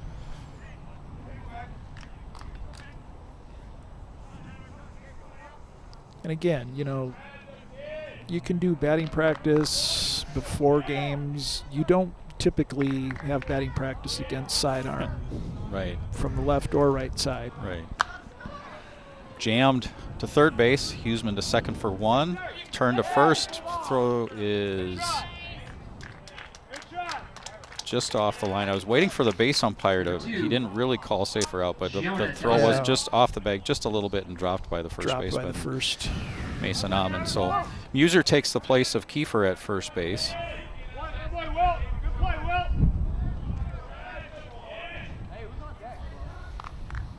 That was a good pitch. He was able to get it inside, kind of jammed him.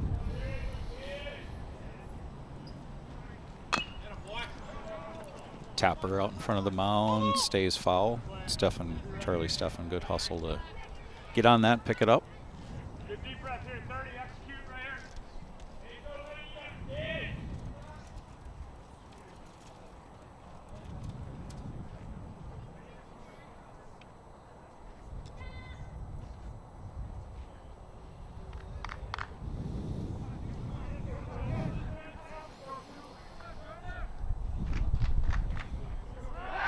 Throw to first. Blocked by Amon.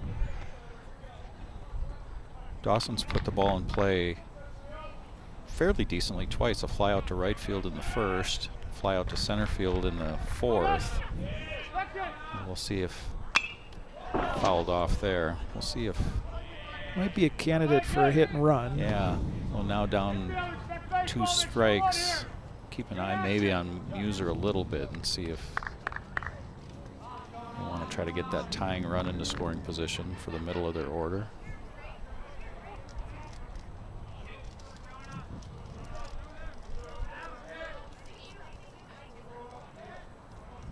There goes Muser. Bounced foul.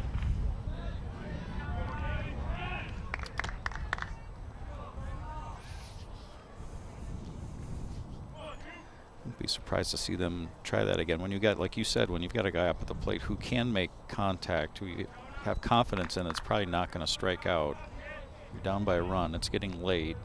Your offensive chances have been limited, not only today but all season. You may want to manufacture something. Throw to first. Runner back safely.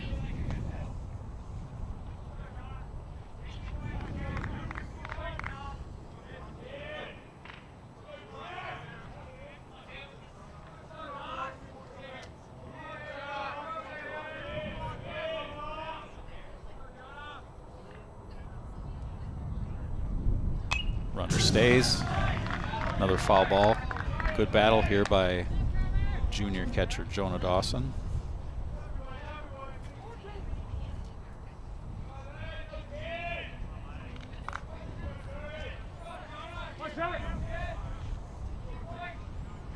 Look for something off to the outside of the plate. Yeah. Bounce up the middle.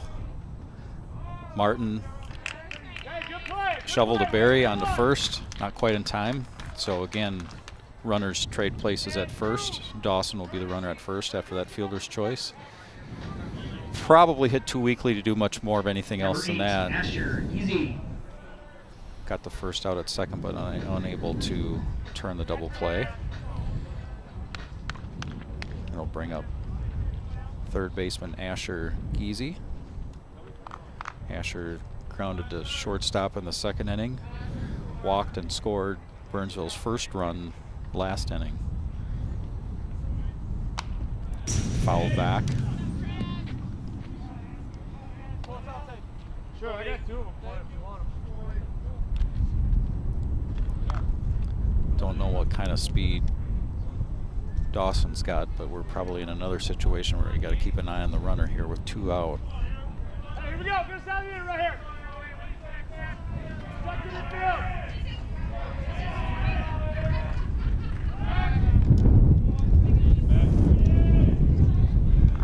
Actually, you know what? We have a pinch runner at first base. Number 33, Cole Voss, is running for the catcher. Cole is, as I mentioned earlier in the broadcast, Ethan Voss's twin brother.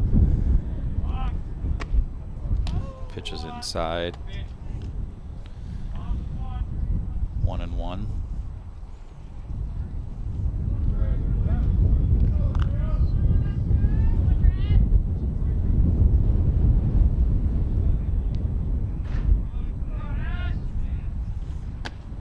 Just a bit outside, 2-1.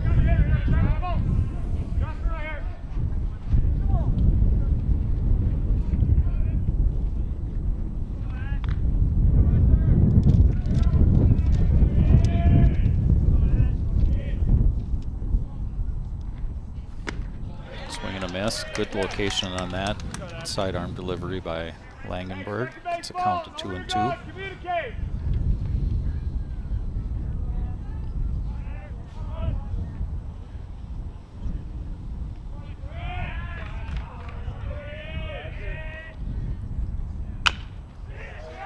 Bounce to Martin, actually cut off by Huseman. Nice play. Nice throw to first for the final out. Nice play there by Will Huseman.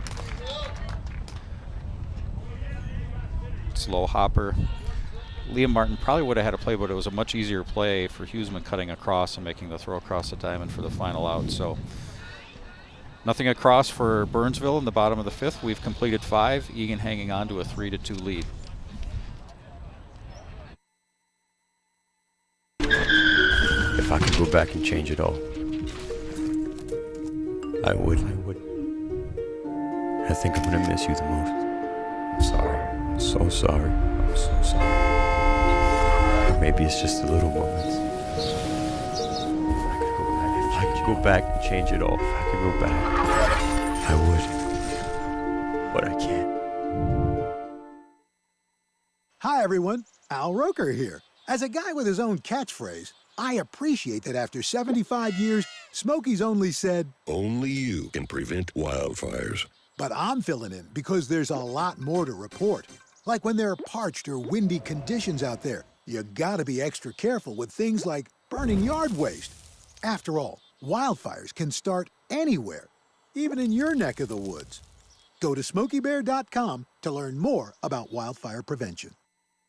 Jeff Foxworthy here. You know, if you've ever found yourself repeating the same thing for 75 years, you might be Smokey Bear. Only you can prevent wildfires. Well, thing is, there's a lot more to say.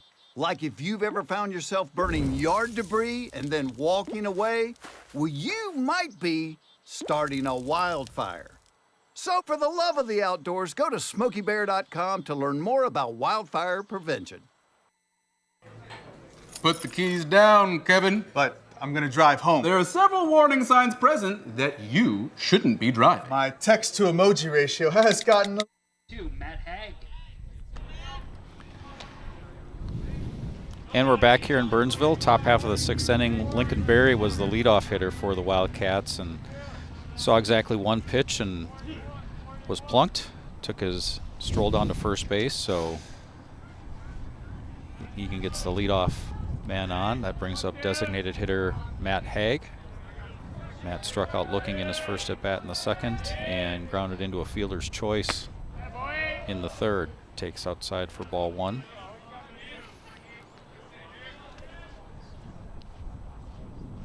Completely surprised here to see a bunt. Matt tried that in his first at bat. Takes again outside, 2-0. That start to the at bat might wipe off the bunt for now.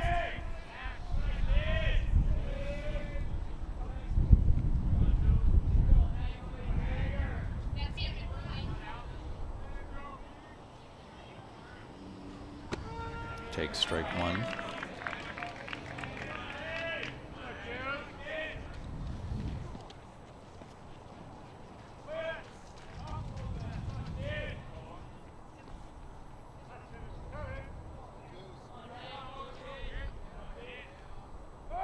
Berry goes. Pitch is swung on, hit down the right field line. That's going to drop in for a base hit. Berry doesn't stop. He's on his way to 3rd. Nice piece of hitting there by Matt Haig.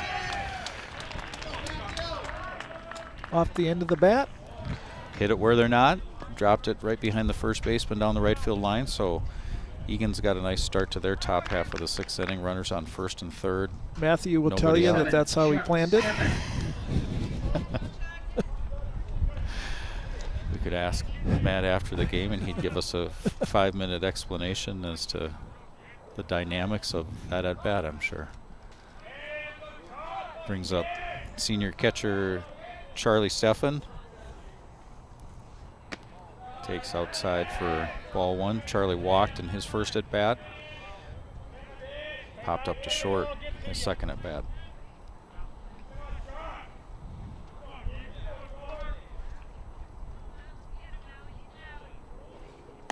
Upstairs for ball 2. Matthew can steal. He does have some speed. We would think, though, that you don't necessarily want to run yourself out of an inning with no outs. Right. Outside for ball 3, particularly now when you're down up in the count 3-0. The likelihood of a bases loaded, nobody out situation here in a pitch or two.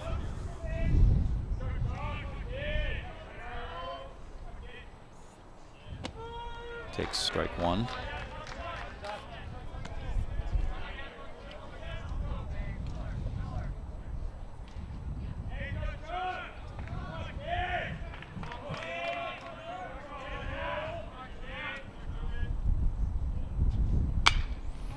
Skied to right field.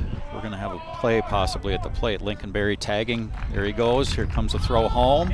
And just off the mark a little bit. So Berry tacks on an insurance run for Eagan, making the score 4-2 in favor of the Wildcats. Good at bat by Steffen. Did his job. Got the ball to the outfield. It was a good throw from right field. Good throw. Berry with a decent amount of speed. Yeah. Able to beat it out.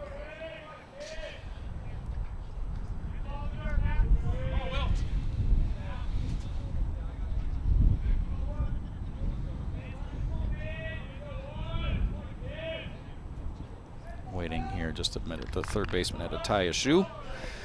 Now we're back to action. Sophomore third baseman Will Huseman steps in. Runner at first, one out. First pitch swinging, pops it up. Between third and home. Nice catch by the catcher there. I was just about to mention the ball's in the air. The wind was kind of playing tricks on that one a little bit, bringing it back into the field of play.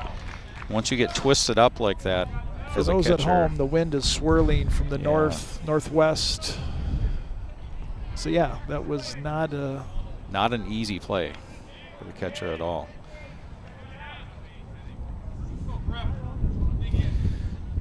Got a pinch hitter coming up here for the Wildcats for right fielder Sam Shackman. We're going to see sophomore Griffin Fensky hitting for Shackman.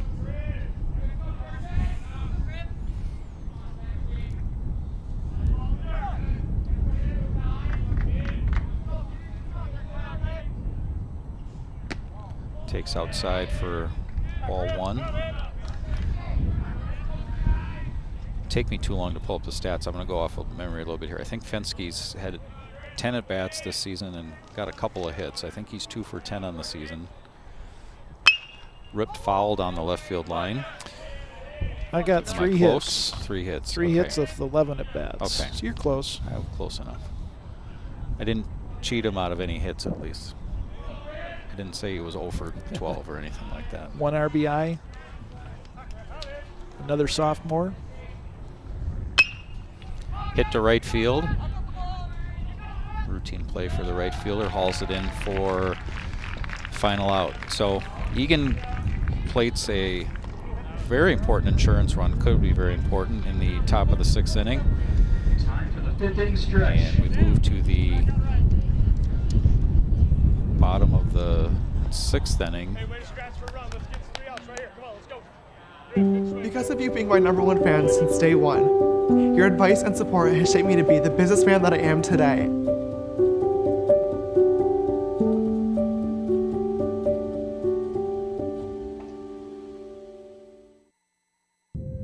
By the time you see the symptoms of lung cancer, it could be too late. Now there's a new scan that can detect lung cancer early. If you smoked, get scanned. After 15 years of smoking, Eva Marie quit. There's a new lung cancer screening that could save her life. You stopped smoking, now start screening. Learn more at savedbythescan.org. Because of you being my #1 fan since day one, your advice and support has shaped me to be the businessman that I am today.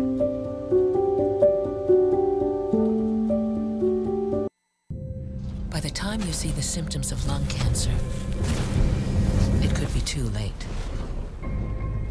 Now there's a new scan that can detect lung cancer early. If you smoked, get scanned.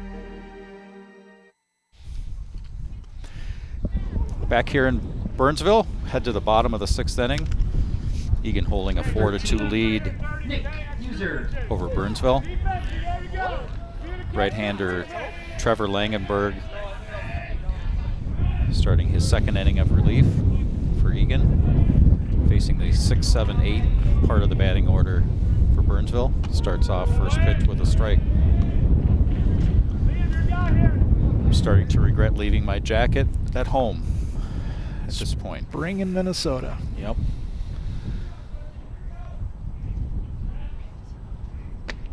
The wind has definitely picked up since the start. Yeah, and it's coming from, like I said, the northwest. A little cooler.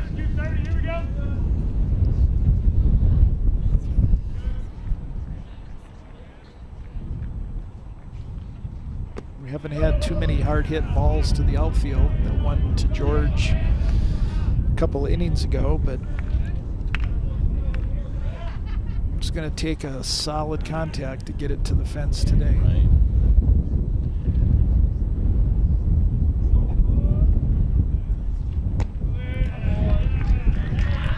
Takes ball 3.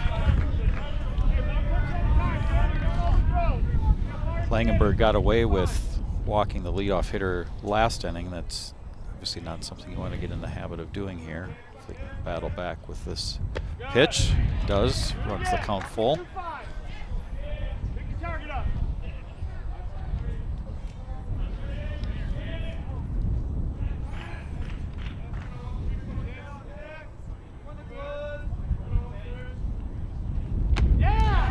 Good comeback there by Langenberg after getting down on the count 3-1, coming back and striking out User for the first out of the inning.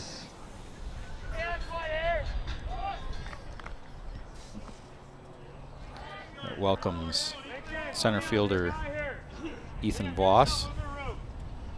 His third plate appearance, reached on an error in the first, reached on an error actually in the fourth as well, reached on an error by second baseman Barry in the second and by Martin in the fourth, scored Burnsville's second run of the game. You can tell he's picking up confidence with each batter that he's been facing. Good location there. That's ball is staying low. That side armor dip, natural dip on the ball as it approaches home plate. That one stays inside a little bit, 2-1.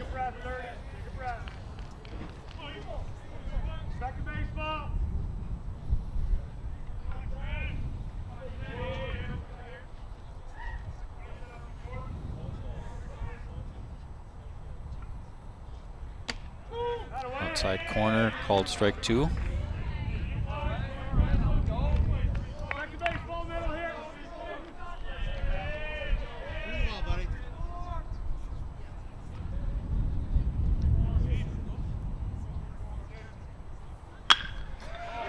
Lined hard into right field for a base hit for Voss.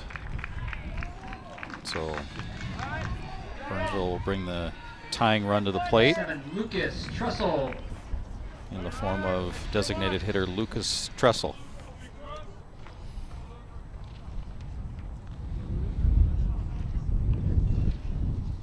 Nice piece of hitting there by Voss. Just didn't try to do too much. Just ball was on the outside of the plate. Took it to the opposite field. Down and away for ball 1.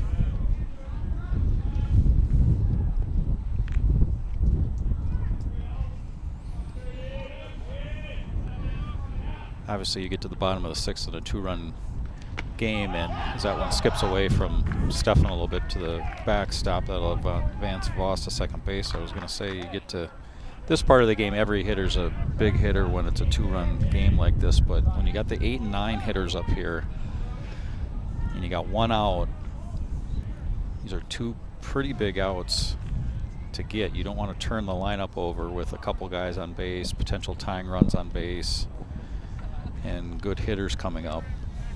So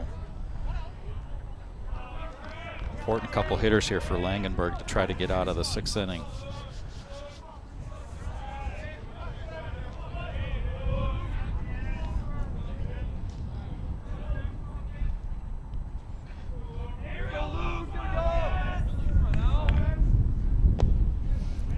Swing and a miss, good pitch. Tailing away from the left-handed hitter.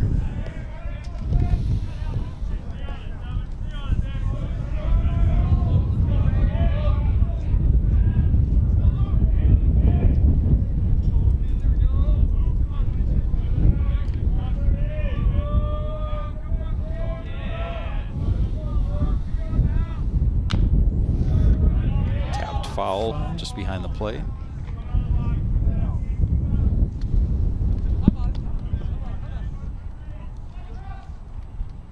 Doesn't appear that he has a breaking ball per se, you know, just the sidearm. So he's got, yeah, he's got movement. It's movement. Yep, that's a one advantage these sidearmers have. Is they don't have to have 3 or 4 pitches necessarily. I've seen him change speeds a couple of times.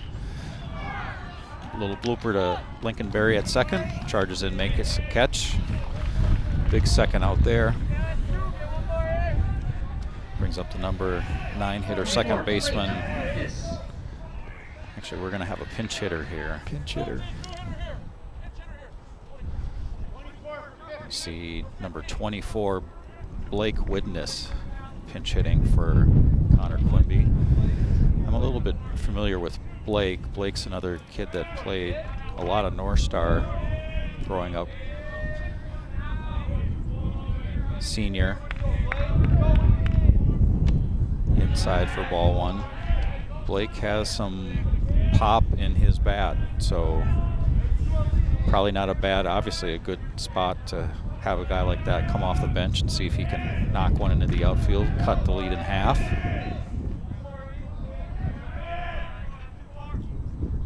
Downstairs for ball 2.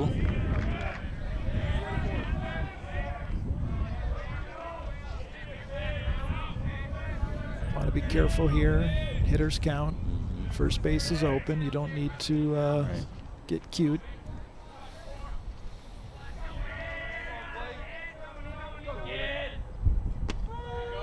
Take strike 1.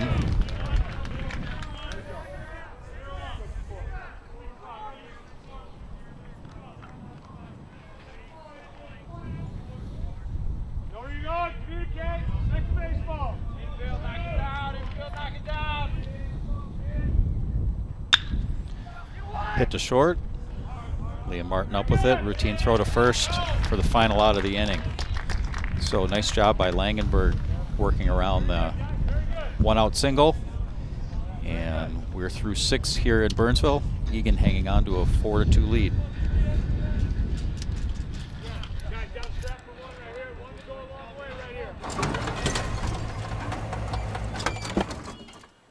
Leah, did you put a new dent in that? This one? No. Were you texting and driving again? Yes.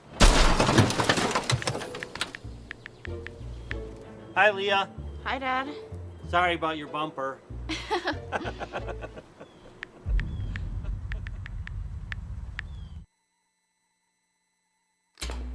Sometimes we can do things that exclude others. You're still talking to your friend? It's complicated. I think he went back in. We gotta go get him.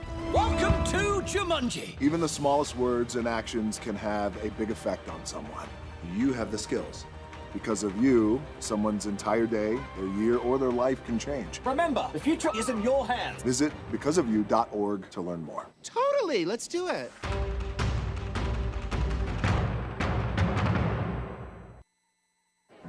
The black truck? Hey, Christina from accounting. Yeah, hi. Hey, I used to date a girl named Christina. Oh, really? Yeah, and then she dumped me for my best friend. You want to see some photos of them that I took? I don't. I thought we talked about this, buddy. Buzzed and overshared again? Yeah. Yeah. I'm gonna call a car. That's a smart idea. So yeah, I know, that's why I did it. Hey, you're gonna get back to the top of the mountain. Does that mean I'm gonna get back with Christina? No. Oh. No.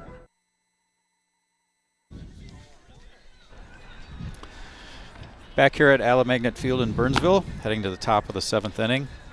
Eagan leading Burnsville 4-2. We got a new pitcher for Burnsville, Cade Bauer, number 21, who had been playing the entire game at shortstop, will come in to pitch the top of the 7th here for Burnsville.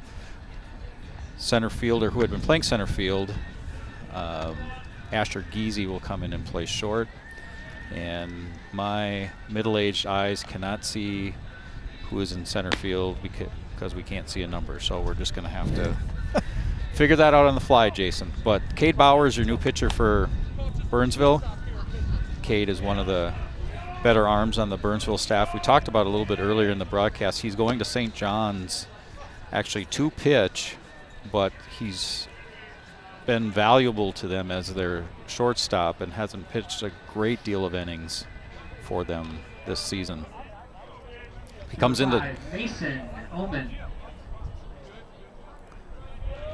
pitch the top of the 7th here. Burnsville's thinking, okay, we get a good inning out of Bauer, and we've got one last crack to get a couple runs in the bottom of the 7th. Sophomore George Anderson, center fielder, will lead off for Eagan. Drops down a bunt. Good bunt, and he's going to reach.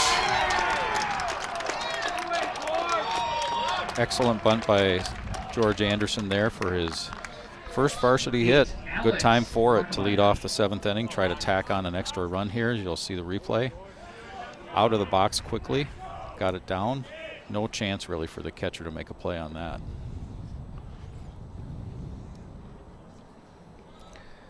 Brings up left fielder Alex Lackenmeyer. Would not shock me to see maybe another bunt here. Eagan has been very successful with the small ball approach this spring.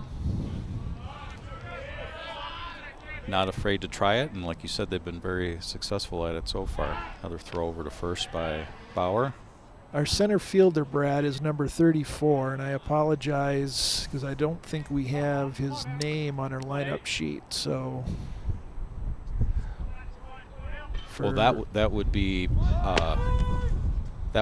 Ethan Voss. So there it is. Yes. Yep. So Voss. Yeah, he's still in center field. Lachenmeyer takes strike one.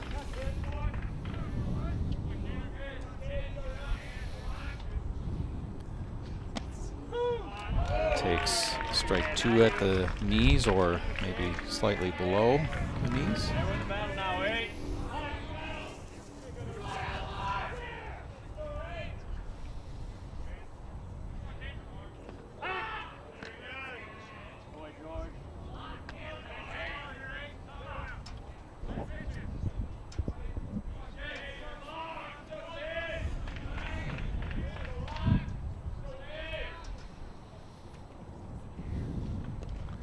Swing and a miss. Squirts away from the catcher.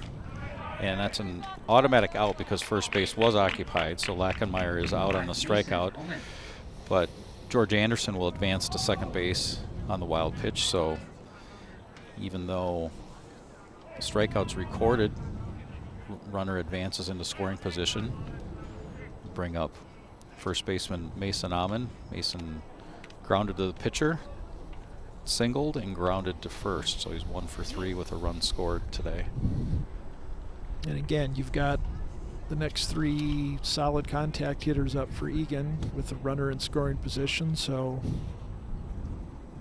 obviously the goal is to get that additional run across. However,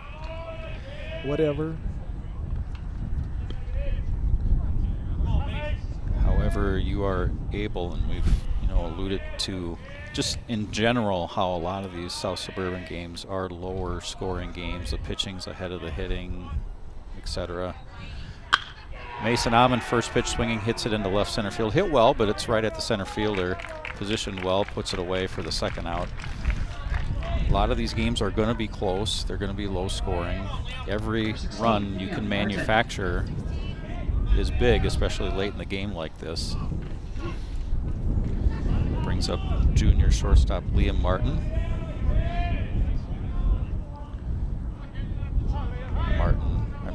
Anderson at second base yet. He'll be off on the crack of the bat, so I think he'd have a decent chance to score on a base hit. Grounded to third. Just foul outside of third.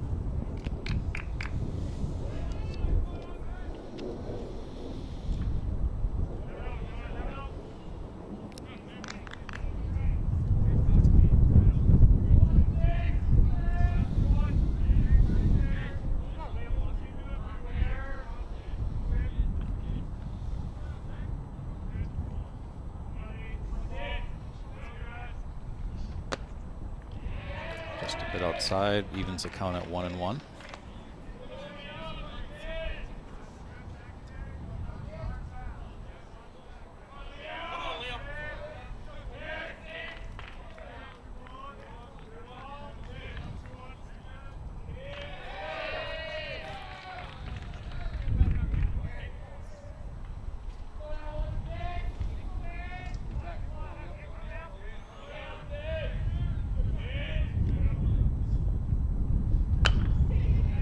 Chopped down the third baseline foul. Runs the count to 1-2. What you don't want is to be caught stealing at third, so I would not anticipate George to be attempting to steal. You've got probably your best contact hitter at the plate. Lined into right center field and on cue there, Jason, base hit. That's going to score Anderson easily from second. Wide turn at first by Martin, but he gets the job done with a 2-out single, scoring a very, very important insurance run for the Wildcats, making the score 5-2. Liam is just a tough out. Yeah. Just he'll battle. It's just having seen a decent amount of baseball. That's as the runner goes on the first pitch. Martin easily steals second. That 3-run lead going in the bottom of the 7th is so. I mean, I know it's only 1 run, but it's so much bigger than walking out there with a 2-run lead for sure. And now you've got a chance for Barry to drive in another run and make it a 4-run lead. Grounded to short. Shortstop was playing a little bit behind second base there, and Barry's going to beat that out. The shortstop was trying to hold. I was watching that play before the pitch was thrown. The shortstop was coming in for a pickoff play that never materialized. Barry hit the ball right where the shortstop would have been. Took the shortstop longer to field it and make the throw over, and Barry beat it out for an infield hit.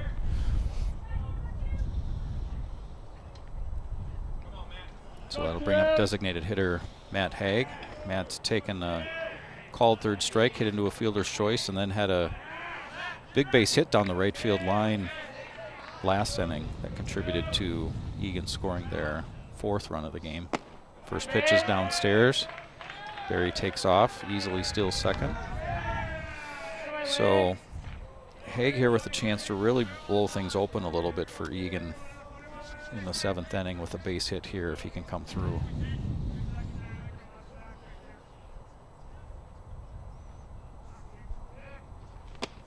Swings over the top of that curveball, evens the count at 1-1.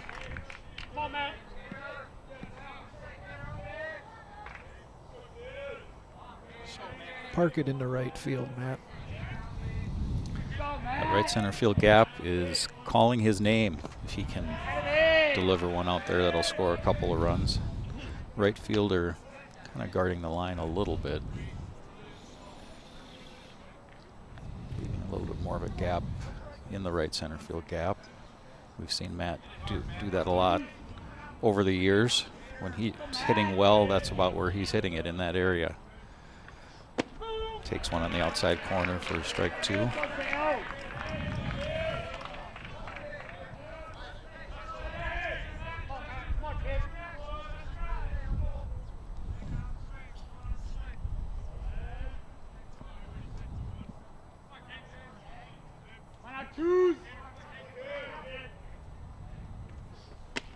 Swings over the top of that curveball for strike 3, but Eagan does tack on one more run, important insurance run. We go to the last half of the 7th inning, last chance for Burnsville. Eagan hanging on to a 5-2 lead.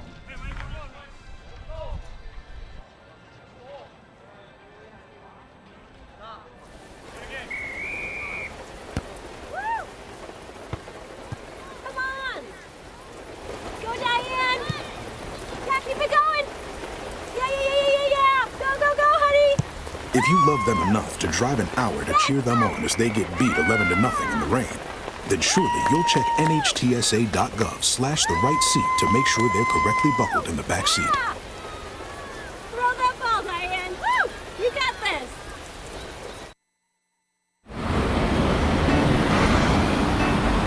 Hey, let's check out this park.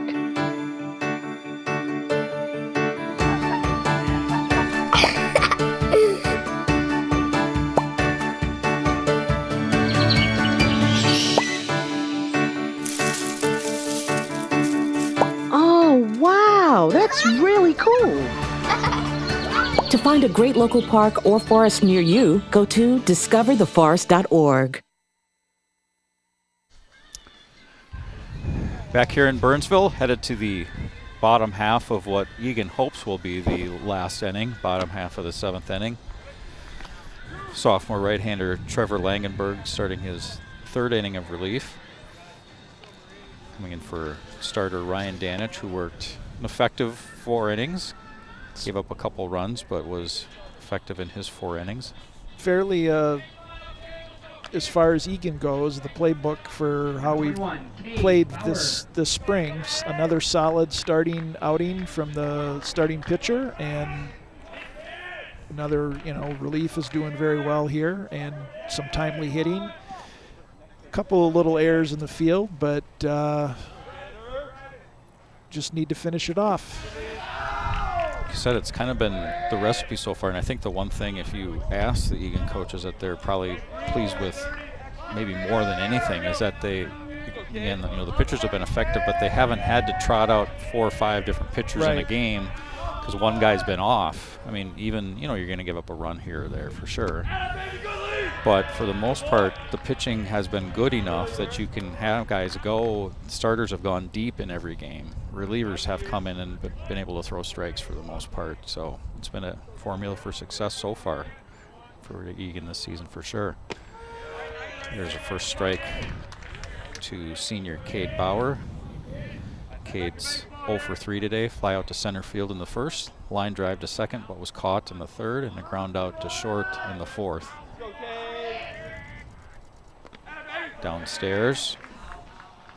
I caught a piece of the home plate umpire, and he is not doing well right now, to say the least. We're going to have to ad-lib here for a little bit while the home plate umpire walks that off. A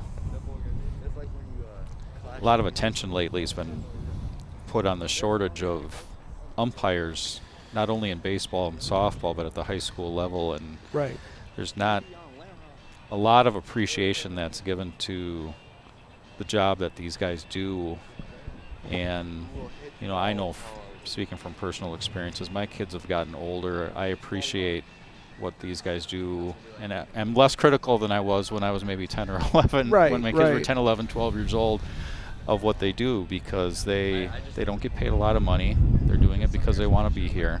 They love the game. They love the game. They're giving back to the game a little bit, and I don't think a lot of respect is given to that. So we're going to take a break in the action while the home plate umpire walks this off, and we'll be back with you here today.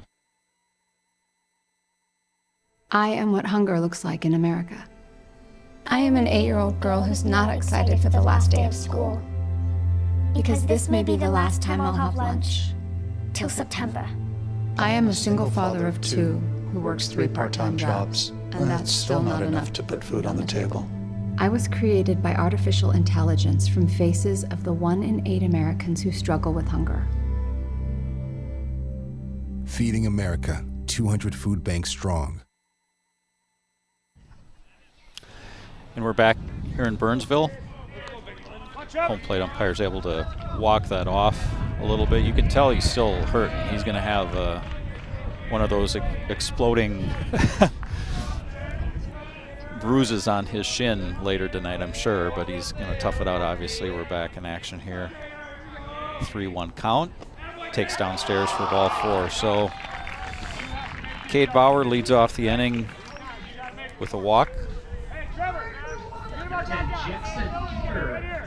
Yeah, right off. I've seen a replay of the ball that went off the umpire, right off the shin, and I don't think he's got any padding down there, so that's going to hurt for a while.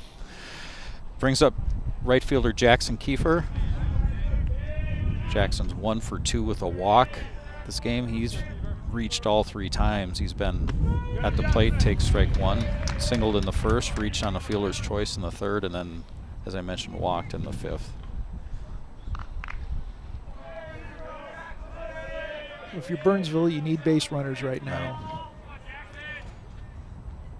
So upstairs force them to throw some strikes. Yep. Get the pitch that you're comfortable with. Drive it. If you're Eagan, you're just looking to get at least 1 here. Get 1 out somewhere. You're counting outs at this point. As long as that tying run is underneath that concrete dugout, you're okay just getting outs.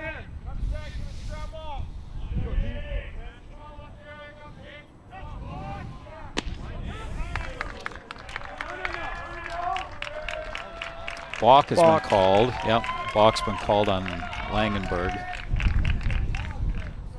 Coach Butler is going to come out and get an explanation. Likely, speculating, likely he didn't come to a full set.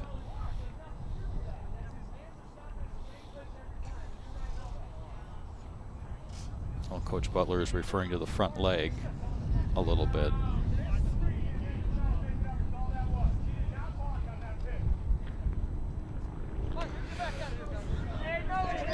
As you would expect, Coach Butler disagrees with that call. I think his point was, and I think he was referring to the front leg. He's been doing it every pitch, and I think that's probably what his point was with the umpire and why choose now to call it. So anyway, Langenberg comes in with strike 2, evens the count at 2-2. Do we ever really fully understand when they call balks? Not really, no, unless it's obvious. Chopped between second and third. Tough play for Liam Martin. Nice play by Liam Martin, though. Strong throw to first to get that all-important first out. See a replay here. Ben User. Makes it look easy. Yes. Senior Ben User steps to the plate. Down and away for ball 1. Ben is grounded to third. Struck out and reached on the fielder's choice. Eagan more than happy here to play the infield back and get a ground ball, get the second out, and allow that run to score. Foul down the right field line. Good job, Chuck. Good job, Chuck. Outfield, be ready to go. Infield, be ready.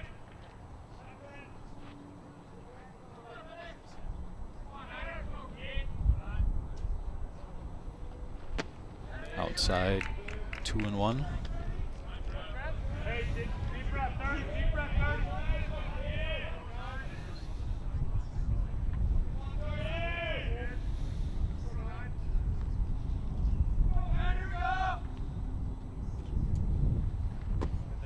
Downstairs for 3-1.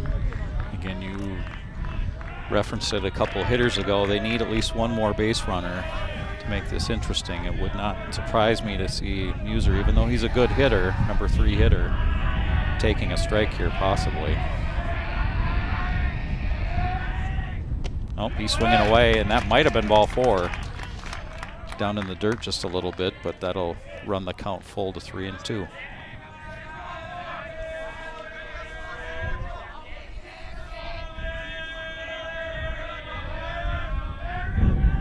Payoff pitch is downstairs for ball 4. So that will bring the tying run to the plate here in the bottom of the 7th. It's going to bring the mound visit. Number 2, Jonah Dawson. Coach Butler making the trip to the mound. Hard to see from our vantage point if anybody's warming up in the bullpen down there. And he is making a move. We have a new pitcher coming in. We'll find out who that is here in a second. It looks like Tony Marudas. Yep, number 12. Coming in. Yep. So Marudas will enter. Good outing for sophomore Trevin Langenberg. Went 2 1/3 innings. Responsible for those 2 runners on base, but another sophomore coming in. I'm sorry, Tony Marudas is a junior. Junior Tony Marudas coming into the game. Does not throw a sidearm.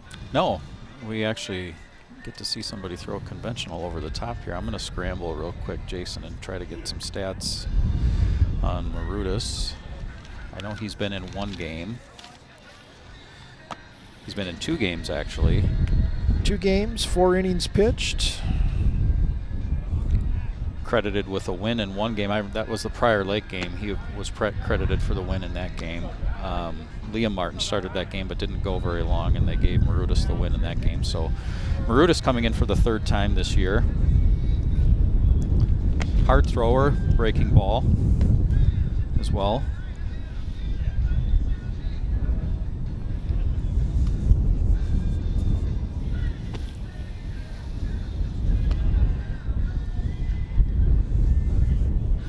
Talked about next week, Eagan has 3 home games, kind of the location to be determined a little bit. If you're interested in coming out to the games, keep an eye on the Eagan High School, Eagan Baseball site. Follow Eagan Baseball on Twitter as well. They'll have updated game locations, but 3 home games next week. Eagan taking on Lakeville South, Lakeville North, Eastview. And Eastview on Thursday, Monday, Wednesday, Thursday. And Thursday. Yep.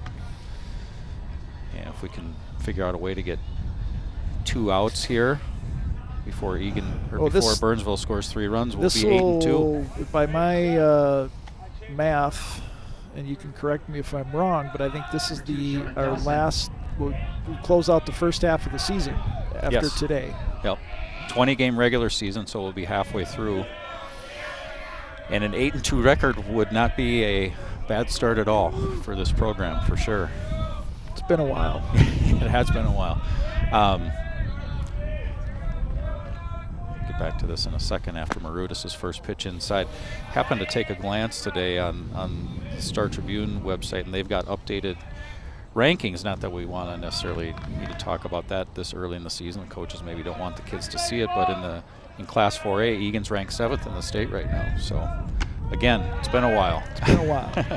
And as you know, it's well deserved to get some attention on the program. Yep, it is. Coach Butler and his staff have done a really solid job. Yep. 1-1 pitch here coming to Dawson. And we know that this is going out to our Burnsville friends as well. So Burnsville's always had a very solid program, and like I mentioned earlier in the game, their record's a little bit deceptive. I think that they're going to be a dangerous team the rest of the year and in sections for sure. Strike 2. This game isn't over yet, obviously, but they've got the type of veterans we talked about there. It's kind of a senior-laden lineup where they can come up and bite you at any time, and they'll be a dangerous team come section time too. 2-2 pitch by Marutis, grounded to short. Martin up with it. Kind of a softer throw to first, but he was able to get the out anyway. Runners advanced. Run scores from third to make the score 5-3 now, but more importantly, the second out of the inning has been recorded. Number 8, Asher Easy. However, the tying run is at the plate. Correct. Make sure to, as long as we keep the tying run off the bases, we'll be okay. So, first pitch just a bit outside. Kesey on the day has grounded to short. Walked and scored Burnsville's first run, and then grounded to third.